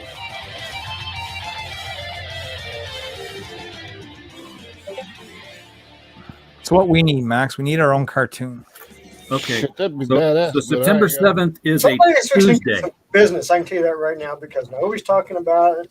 I'm talking about it, so somebody could get some business. Oh, holy shit. I mean, this is a This trailer. is good. This is really good. Oh, I know. I I mean, know. I mean, you did an outstanding job.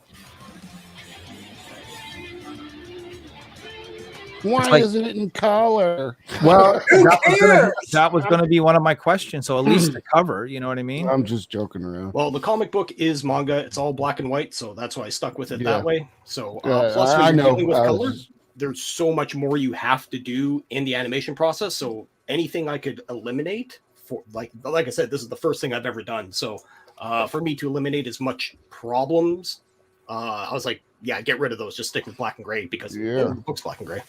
That's the first was thing you've ever amazing. done. That's pretty amazing. Mhm. Oh, thanks. Yeah, Animation. you did a great job. Oh, Excellent. Right. thank you. Thank you. So September 7th is a Tuesday. Strange day to launch. Well, the day I'll before put is you my on. son's.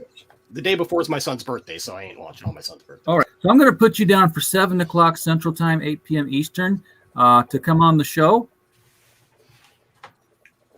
Right. I gotta double check my tattoo schedule here. Oh. But hit me up in the DMs and stuff like that. So I will. So Larry, have you got yourself a tattoo of Niobe on you yet? I don't have any tattoos. I'm either. tattoo free. Yeah.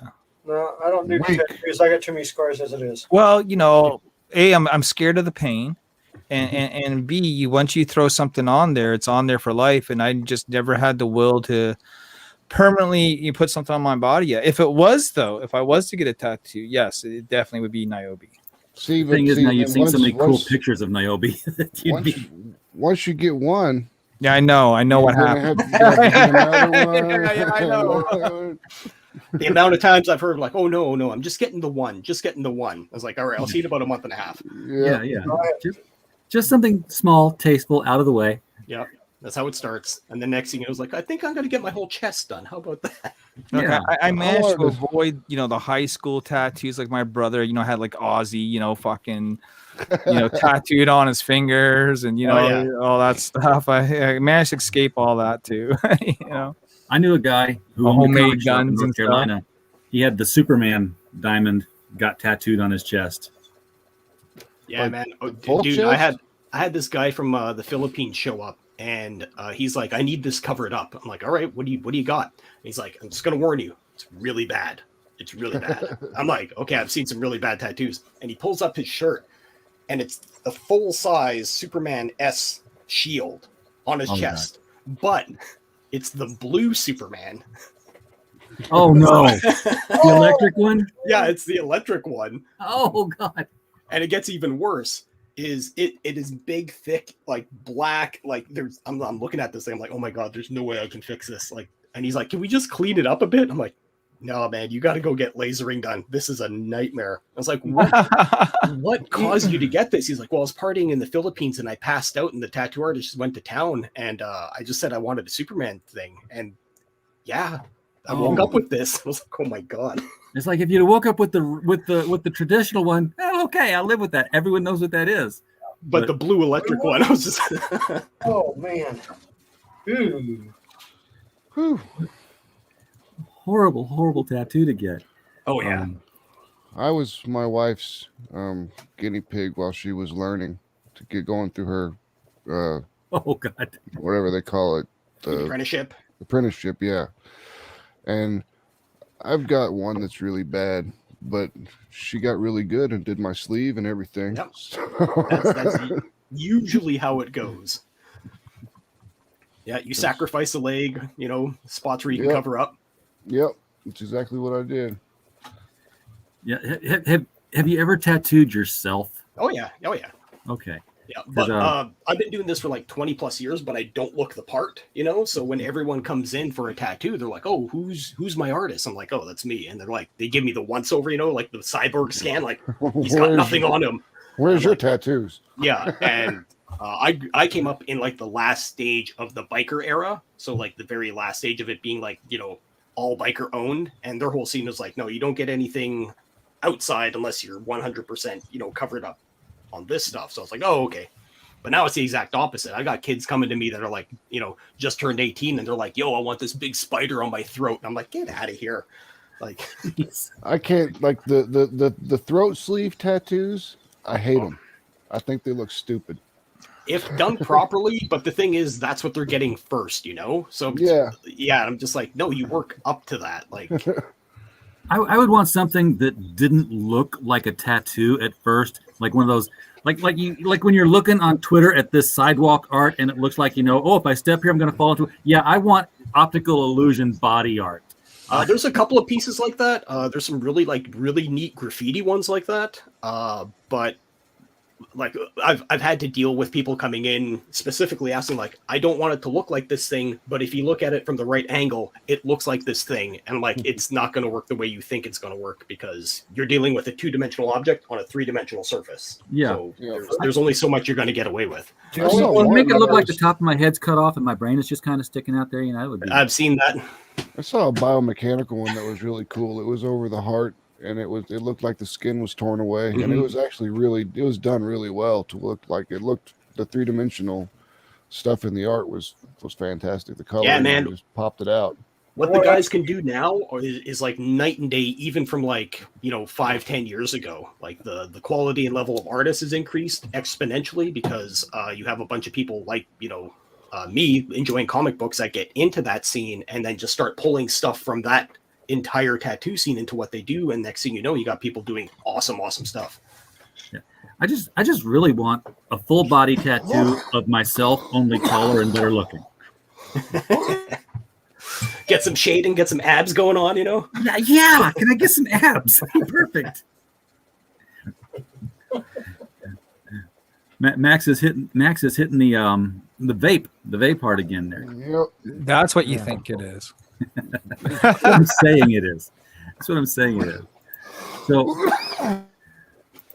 So Ryan, you were in the chat when we went all over all this comic stuff, silliness of last week. What's your take on the blocking or on the art or whatever you want to talk about it? Yeah, I think that they probably caught wind of the whole topic that was going on about potentially swinging over there, and they took a hard, fast stance against that. Oh, I can guarantee you that's what it was. That's what it smells like on my end, because they are paying attention to what everyone's doing on the indie scene over here on the Indiegogo side, and when the rumblings like that are being like, hey, let's all go over en masse, I guarantee they had some kind of meeting. That's why they appointed their new person and just said, like, hey, do mass block on everybody, find out who they are. Well, the thing that I was saying about this was she did it on her private account, not on a company account, not on her comic book company account, which is still open. You can go over there and check yours out. She did it on a private account. So. Oh yeah, but that still sent the message loud and clear. Right. No. I agree. It's a message, but again, it's still a private account. But it didn't look good. And then somebody else on Kickstarter, who I never even knew the person was, I just went over to check out. Well, I'm blocked on it. And I'm like going, okay, whatever. So, Yeah, I'm blocked. And I don't even really use Twitter. Well, the thing about it is mine's through a publishing. My stuff goes through a publishing company, and it goes worldwide instantly. So, I mean, they can block me. It's not going to really, it's not, Kickstarter's not going to affect me since I don't. Well, it's not like they're blocking you in particular, though. They're doing a blockchain on certain people. So if you follow like a Peter Samedi or an Ethan Van Sciver or something, then you're guilty by association and you get blocked in due to the blockchain. That's how it works. Right. Yeah, and you're probably not blocked, Larry, because you're not CG. No, I'm not blocked, but I am blocked by Ethan. Well, see, now that's exact. They were probably able to tell that and say, "Oh, he must be okay." Yeah. To them, I'm a goddamn hero. You know what I mean? Well, they probably actually did some little research and was like, "Oh, wait, he's actually on our platform," so it wouldn't be smart to. Well, I've been on their platform for 7 years, long before there was a Indiegogo, long before there was a Comicsgate. I just think certain creators are so small under the radar that they don't notice them. Like I'm kind of one of those guys that just sort of flies on by. I'm not CG, but I'm not a big lover of far leftist propaganda either. I'm just a dude. I remember someone asked what the politics of Atrocity Press was, and I'm like, look, we've got people that work in here from Brazil, from Portugal, from Australia, from the Philippines. We don't have a political stance. We make comics. Exactly. Well, and it's like mine. I write novels. My main character is half white, half Egyptian. I run with everything I can. Man, I just put my comic universe in a different like time universe altogether. It's like I don't even want to deal with Earth. I'm out of here. You can have it be whatever you want to be because it doesn't happen here. Exactly. It's fictional. It doesn't, it's a place of fun. That's what I did with Dark Goddess. I put her on another planet. I was like, okay, she's going to go over here. I didn't worry about it. Well, Mary Machine Gun takes a huge stab at the Catholic Church. I'm not going to lie. But somebody I know and trust. Hey, all right. Hi, guys. What's going on? We're just kind of winding down. I was getting ready to throw another topic into the fire here. Please do. Has everybody had a chance to see the slowly unwinding eviction of Rorschach from a convention by Tom King? Yeah, I had a look at that story. I think Peter just posted something about somebody actually called up the convention and there was no report of anything. Yeah. Perch was saying, I called the convention, got an interesting story. I suggest if you want to know, you call the convention. And his basically story was like, nothing happened. It did not happen. Well, I'm inclined to think that something did happen, and what's they're just going not. on? They're not just. They're not talking about. They're not. Trying to make it bigger than maybe what it was. But a guy came up to Tom King with a couple of books. Want to get some books signed. Had a Rorschach mask on and took off his mask, and then Tom King flipped his fucking lid and said some obscenities to him apparently, and then had them removed from said convention. Because he took off his Rorschach Yeah, mask? COVID, right? Oh, that was what he was using for his COVID mask? Yeah. Apparently, we have CDC approved Rorschach masks. Yeah. And Tom King was like, it was just like this really thin nylon mask. We didn't really want him in front of us anyway. And then he took it off, and you know what I mean? Like, yeah. So basically, it's a power trip, But what if he was vaccinated? Yeah. How do they know? Well, I mean, they might know if they required some sort of proof before entry. I know a lot of conventions are starting to do that now. Well, the thing about it is, we came in with that. If he did have vaccination, they still would have let him in. And it's amazing. People say that Canada is the authoritative socialist state, but yet I live in a province where there is no mask mandate at all. There's no social distancing at all. We've gone completely green and completely normal. So it amuses me to see these stories. Australia is the place where it's apparently turning fascist on them. Yeah, Australia's the one that's going nuts. I mean, I'm in Texas, and we don't. Where I work, when you're inside the buildings, they do require, because there's so many people that come in and out of where I work, they require that the employees wear masks for our safeties. But we're all vaccinated anyway, but we're still wearing masks just to be on the safe side. But when you work with, I'll say it, the federal government, you have to follow their rules and guidelines. Yep, just like you got to wear those stupid things on the bus. Yep. When is it going to be safe to not wear them? I mean, that's what I wanted to ask some of these people. Like, when will you stop wearing your mask? Well, when they discover my secret identity. Well, hold on. You'll never guess I was in Japan in the 90s. Oh, that's a deep cut. And I was in Japan in 2000s. And if you had allergies or if you had coughing or sneezing, it was regularly required in Korea and in Japan and in Hong Kong that you wore a mask. It's just that was just something natural that was done over there. So to me, when they said mask here, it didn't bother me that much because I was used to it over there. But you're going to see what I think is going to happen is if you have a cold or you have allergies or something, you're going to have to wear a mask. I think that's what's going to happen. I think it's going to come down. But other countries have been doing this for years. And it's just something that happens. Is it a legal thing or a cultural thing? Over there, to me, it was both, the way I understood it. But it became part of the culture. At first it was law, then it became culture. And that's what they do. Because if you watch anything like news out of Japan or you watch sumo wrestling or anything like that before the COVID happened, you see people walking the streets, they've got masks on. You see people at the sumo hall, they have masks on. It's because they've got allergies, they're sneezing, they're doing something. Yeah, they do it out of courtesy to not get others sick, right? So they know they're sick, so they cover themselves up, Yeah, and that's part of what's going to happen here. But I mean, this thing of, I'm panicking because he doesn't have a mask on. Okay, is he sick? Well, no. Has he been vaccinated? Yeah. And you're panicking? Why are you panicking? Are you vaccinated? Are you wearing a mask? If you're wearing a mask and you're vaccinated, you shouldn't have to worry about anybody else. Well, it's just an excuse to power trip on someone. Yeah. I mean, that's what this is all about, right? Control. I mean, in Canada, like even though my province is green, there are other provinces like where George lives that may not necessarily be as green. You know what I mean? And in Canada, if I want to fly anywhere, I'm going to have to show proof of vaccination. Hey, Ryan, if I want to get on a train, I'm going to have to show proof of vaccination. Papers, please. I mean, that's happening. I mean, we're going into a snap election right now because of that very topic. Yeah. And it's like the meme pretty much says we went from punch and Nazi to papers, please. Exactly. In the snap of a rubber band. And I'll tell you, that may not be a good plan for the Liberals to call this election. Nova Scotia, which is a province right next to me, was traditionally a Liberal province.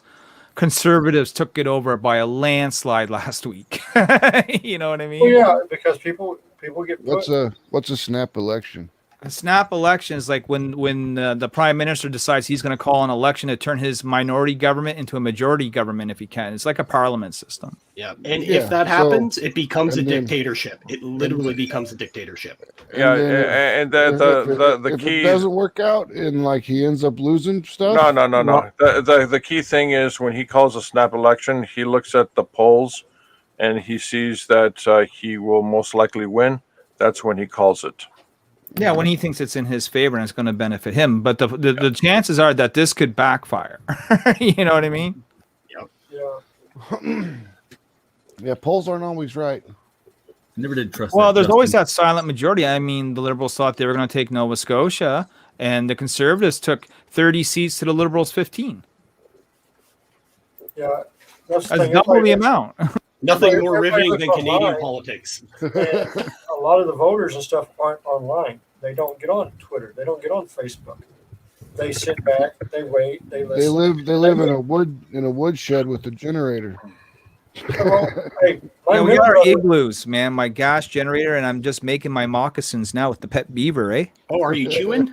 my- You know, you got to chew I the feel like leather, it's- right? That's To it, this, man. to That's it. this to this day, With my your Tim middle Hortons.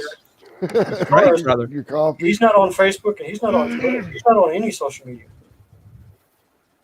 So yeah, my brother, he's not on any social media at all. How did I piss George off by making fun of Tim Hortons? Yeah, he knows. George pops in and out. No, I was just fucking around. But yeah, anybody who's out there, if you want to sign up, got the sign up list here. And also, if you go all the way to the bottom, click on this little icon here. This little icon here. This will bring up this, which is a 16-page preview that you can read for free of issue 1. I threw the link out into the chat, and then I threw my email address in it. So Send all your hate mail. how to long did Critical that Blast. animation take to make? I thought you were doing it as a manga. You wrote it backwards. Well, it's or what is it? The EOM English only. So Print it backwards. What? Print it No, backwards. he said he was doing it as manga style. He printed backwards. Well, Yeah, what but you, you, what you you do- remember the Liam Gray print it backwards fiasco, right? the printed four backwards or back forwards? Yeah, the back forwards book. yeah, this will be regular American reading. So I understand. I was just Yeah, he's just fucking with you. oh yeah, I know. Any time to mock Liam Gray, I guess. But besides, if it were a true manga, it'd be like 130 pages per book. Oh, exactly. Oh yeah. No, I just Well, I mean, this style of manga is not unheard of. I mean, Ben Dunn was one of the first people to actually sort of bring manga over to American comics with like Ninja High School. Then you have like Fred Perry's Gold Digger and stuff like that, you know? I remember that. Yeah, I have a lot of been done in Perry's books. I have a lot Okay, of those. so is it really manga if somebody who's American does it in America? No. That was fast. No, you need a team of people being overworked and sleeping at the office, in order for it Underpaid, to be if it's overworked, truly manga. underpaid. Yeah, so Rini Draws, who has her project out, Fiendish, right now, she actually did an interview with a manga assistant who lives in Japan, and there was a lot of really good insight as to what actually goes on over there. Yeah, I And saw one of- that. One of the big things that really came out is how they actually have no idea about the crowdfunding scene. They literally have no idea about it. I brought that up before that there's you don't see any. There's No. no Japanese crowdfunding going No, on. they literally do not. It's not in their zeitgeist whatsoever. The idea of going to the people to ask them for like, hey, I got this thing. Do you guys want to help me out? That's not even in their frame of reference. So I think what's going to happen within the next, like, I'd say like 3 years, they're going to figure it out, and it's going to change that entire comic book landscape, because you have a lot of artists over there that are like, I am literally dying at the table. I need to have a life and maybe eat in between this stuff. Well, there's already one, and if that works, then it's gonna catch. Because Paul Duder, he's British, but he lives in Tokyo. Yeah. And his wife, is Japanese. His kids are, half Japanese, I guess. And he's doing that nini. Yeah. And he's been going on some streams now. And he's going to be taking the book to the Japanese conventions, comic conventions, the manga conventions. Yeah. And when he starts to tell them, said this is how I made this. I went straight to the people. That's why there's no label from any other manga publisher. Yep. they're like, you can do that.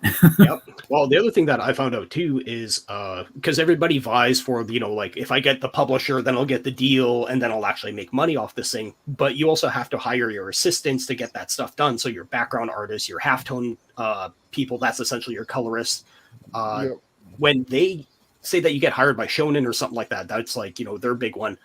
You only get 10% of profits. The company takes 90. So even if you do hit big, you're still getting a pittance of what you could have been making. And I bet you don't get anything if it's optioned for an anime. Nope, nothing. It all depends on your contract, just like anything else. If you have that contract and you work it in your favor, obviously you're going to benefit more. But most people, they have their set contract, and if you get in, if you're lucky, you get that 10%. And that was a really informative chat that she had with an actual manga assistant. So. And not only that, because I watched the interview, it was when you get your foot in the door, you're making nothing, and you have to be there for a long period of time before you get moved up to a spot. And when we're talking moving up to a spot, like if you get like Bleach or Naruto or Black Clover or something like that, you don't start off. When those books started off, they were down at the bottom, and they have to work their way up to the main book, the main thing. And not only that, this is why they're putting out a book a week, not. It's 13, 14 pages a week that they're throwing out the door. He said the one that he was working on, the guy that was being interviewed, his sensei, they called him sensei because hierarchy. Teacher. Yeah, exactly. They were putting out 19 pages a week. Yeah. Wow. Yeah. They're busting butt. They're really busting butt. Oh, yeah. It's probably. And the thing was that was with Black Clover, you could tell when he was really in crunch time because the pages weren't. And I know you're laughing because you know exactly what I'm talking about. I do, yeah. And there was some pages that were not cleaned up. Yep. I mean, they were not clean. You could see the pencil lines and everything. Yep. And it was like he was really rushed and he was far behind. And you could tell now his stuff's cleaned up. Now looks like he's got a lot of help now. Mm-hmm. And Black Clover did finally take off and really did become something. But that's something else that I've noticed. And again, I'm still I'm not a manga virgin, but I'm still a manga awkward. I've seen these books and I've had them come to me as like review copies for criticalblast.com to read over and write reviews on. And I've seen them in half price books in the same way. It's like I'm opening up and it's like, oh, this is really nice. This is some beautiful colors on here. Wait, how come on page 13 the color stops and it's black and white all the way rest through? Boy, I'd sure love to see the full color version when it's done. And I'm told, no, that's actually how they do it. Yep. How they do it. 13 pages of color, the rest is black and white. It's like reverse Wizard of Oz. So what's the theory behind that, though? Why give you 13 pages of color and then cut it? Because it's a special edition. It's like it's not going to be just your normal edition. It's going to be like your special edition, like say issue 50 or 60 or whatever the number is. Then they'll put some splashy color in it, but they keep their production cost down. Yeah. And if you take the color out, your production cost down because you don't have to pay a colorist and you don't have to pay for the printing of the color. Oh, no, I get that. That's how we did our first 5 issues was black and white. I understand. It's the same process. They're very penny pinching. They really tight on penny pinching. It'd be like, and this would be probably the biggest thing to shake up anything over here is if, say, Shogun Jump bought DC. Ooh. And then you talk about an all-out heart attack.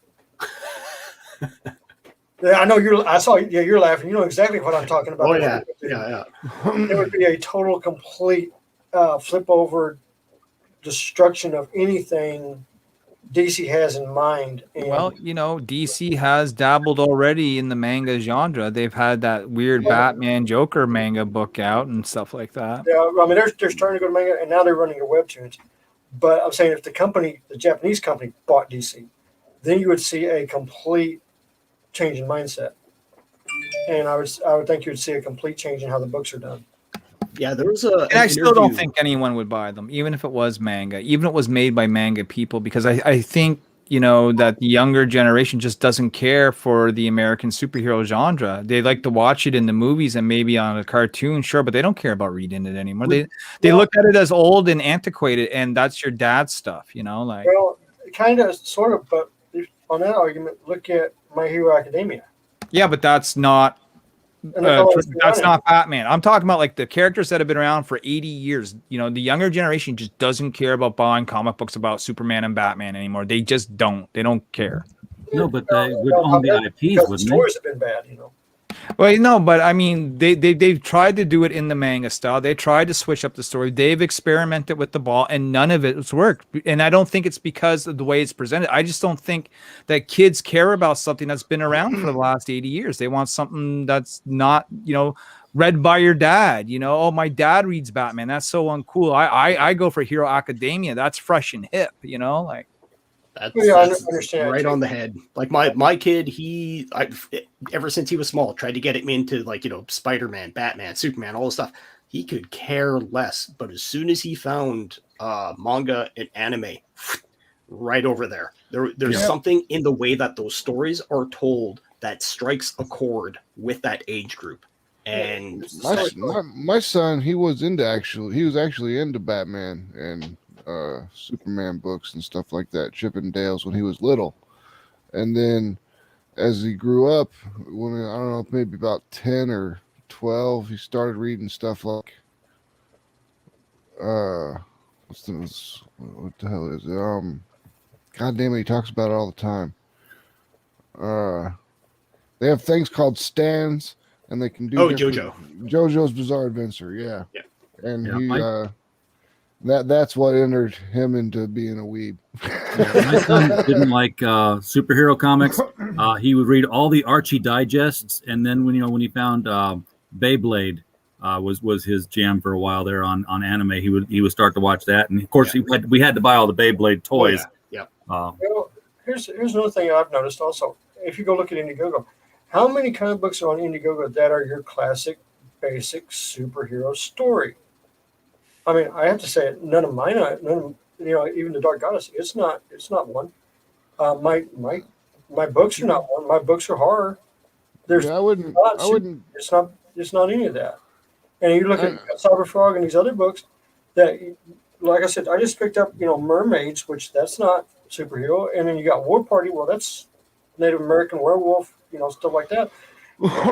Really, Indiegogo is not pushing that many. Superhero genre titles either, and maybe there's a change coming.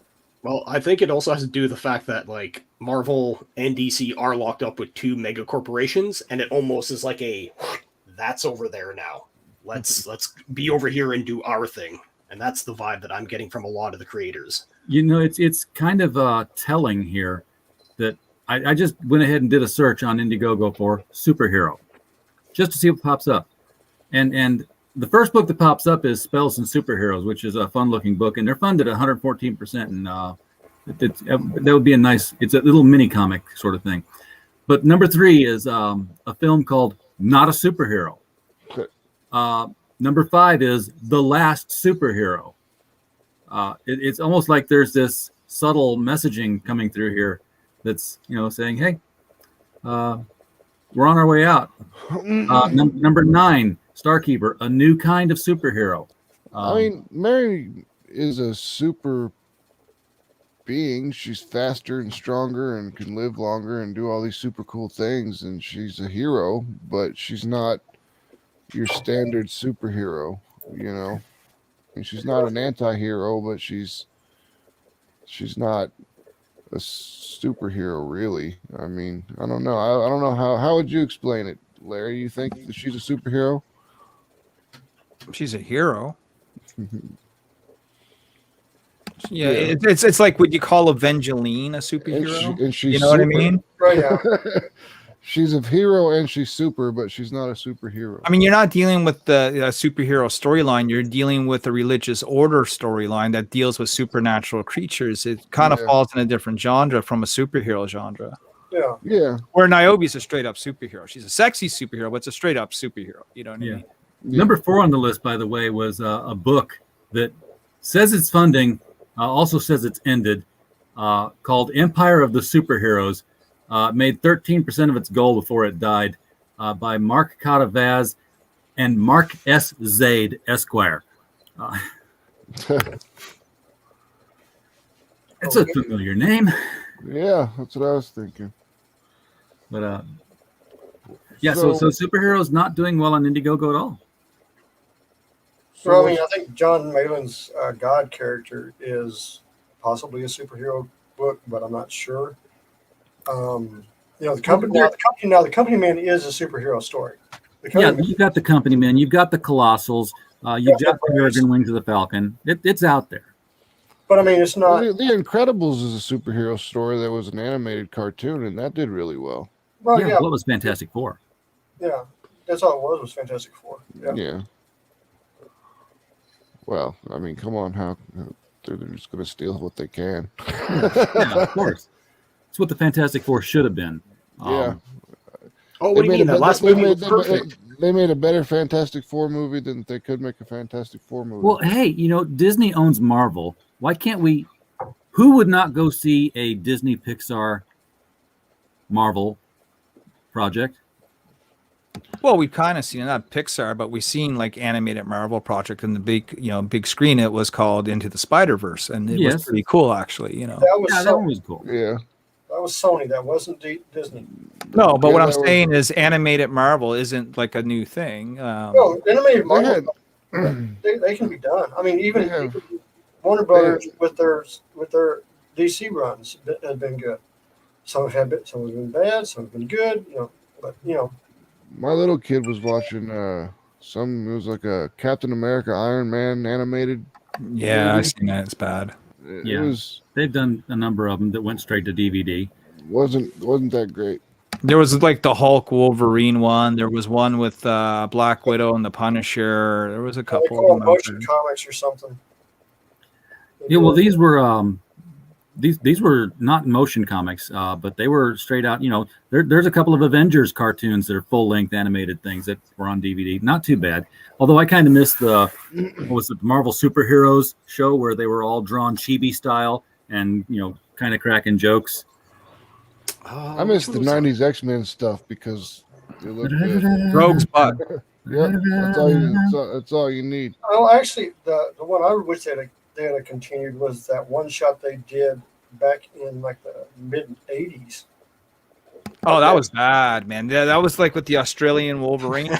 Yeah. Oi! I'm not sitting no kid. Yeah, but I'm saying they could have, with that animation style, they could have done something. I remember buying that on VHS when it came out. It came out at the same time that How to Draw the Marvel Way VHS tape came out. And you bought them as a set, and it was like 50, 60 bucks. You know what I mean? I got them over here on the shelf. Was that the one where Wolverine got thrown over the forest and he didn't get any smaller the entire trip? No, that's the one. That's actually in the Spider-Man one where Firestar is born. No, you can actually watch it on YouTube for free. It's called Pride of the X-Men, was the pilot episode. And basically it had like Duke from G.I. Joe voicing Cyclops. Dazzler was on the team, Colossus, Nightcrawler, Storm. And then they were introducing Kitty Pryde as like, the new student who's arriving at the Xavier School for the first time, and she's meeting the X-Men. And then, they bring in Magneto, who gets rescued by Emma Frost and Toad. They break him out of like military transport, and they, go up to Asteroid M and, causing a bunch of mischief and shit. I think I got that VHS tape from Pizza Hut. I wouldn't be shocked. Well, they had it all over the place. You could get it anywhere. There was 2 different covers. They're just handing it out. You just go to the store, you walk in, they're like, here you go. And they used the same cast for the episode they did with Spider-Man and Amazing Friends with Firestar's birth. They're telling her story. They had the X-Men in because Spider-Man, through the whole episode, was fighting the Juggernaut, and which was pretty fun until the very end of the episode. Then the X-Men and Spidey and everybody jumped in and fought him. Did they shock him in his asshole? No, Spidey ripped his helmet off and Xavier mind zapped him. Oh, it was a Deadpool joke. I know. I know. But yeah, I remember that one. All right, guys. I think we're petering out of conversation. Oh. We're Peter Semetti out of conversation. We're Publisher Pete. Pete Semetti. Well, thanks for having me on, RJ. Thanks for letting me promo Caius that launches there on September 7th. And glad that you guys enjoyed the trailer. Great trailer. Great. Yeah. That thing. We're going to talk more about that. We need your people to call our people to see how we can get hooked up with that. You know? you are Well, I need talking to the you people. personally to hook up because I'd like to see you do a 1 minute for the Steins or something. Oh man, that took way too long. That I actually pushed the entire campaign back probably about a good 8 months to get that done. Oh, yeah. That took you Oh, 8 yeah. minutes. Well, dude. again, I didn't know how to animate, so I had to learn how to animate. Okay. Yeah, So I mean, Okay. it Yeah, was good. Yeah, that was really good. You did a great job. You didn't know how to animate, and you produced that. Dude, hands down. Man, hands Well, he down. knows how to animate now. Yeah, yes. We'll Yeah, definitely forget this whole comic book business, Ryan. You've got a career in making animated trailers for other people. Oh man, I'm way too busy. Now that I got a frame of reference of how much time that is, I'm just man, between tattooing and my book, I got no time. Oh yeah, I hear you. man. The great animator who we can't get a hold of. That's how it always happens, man. I actually worked in animation for a little bit doing storyboards, and same thing over there, man. They are just so swamped with work that they're just I can't even draw my own stuff. All right, well, Everybody's guys, swamped with work these days. yeah, it's it's kind of like everybody everyone's needs the best pushing- man for the job, but he's not available. Everyone's pushing everything real hard. I mean, it doesn't matter what industry you're in. You're working overtime, but you don't have enough stuff to complete your job.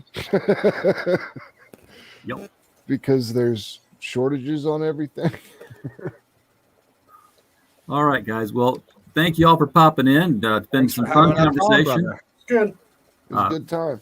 Ryan, I got you on my calendar for the 7th, but that's light. We can scratch that out. We'll make sure that your work schedule firms up with that. Yeah, I just got to take a quick look at it here once we're off. So, all right. With that out of the way, guys, people in the chat, appreciate you being here. We don't have a show without you. And as always, we just hope you had a blast.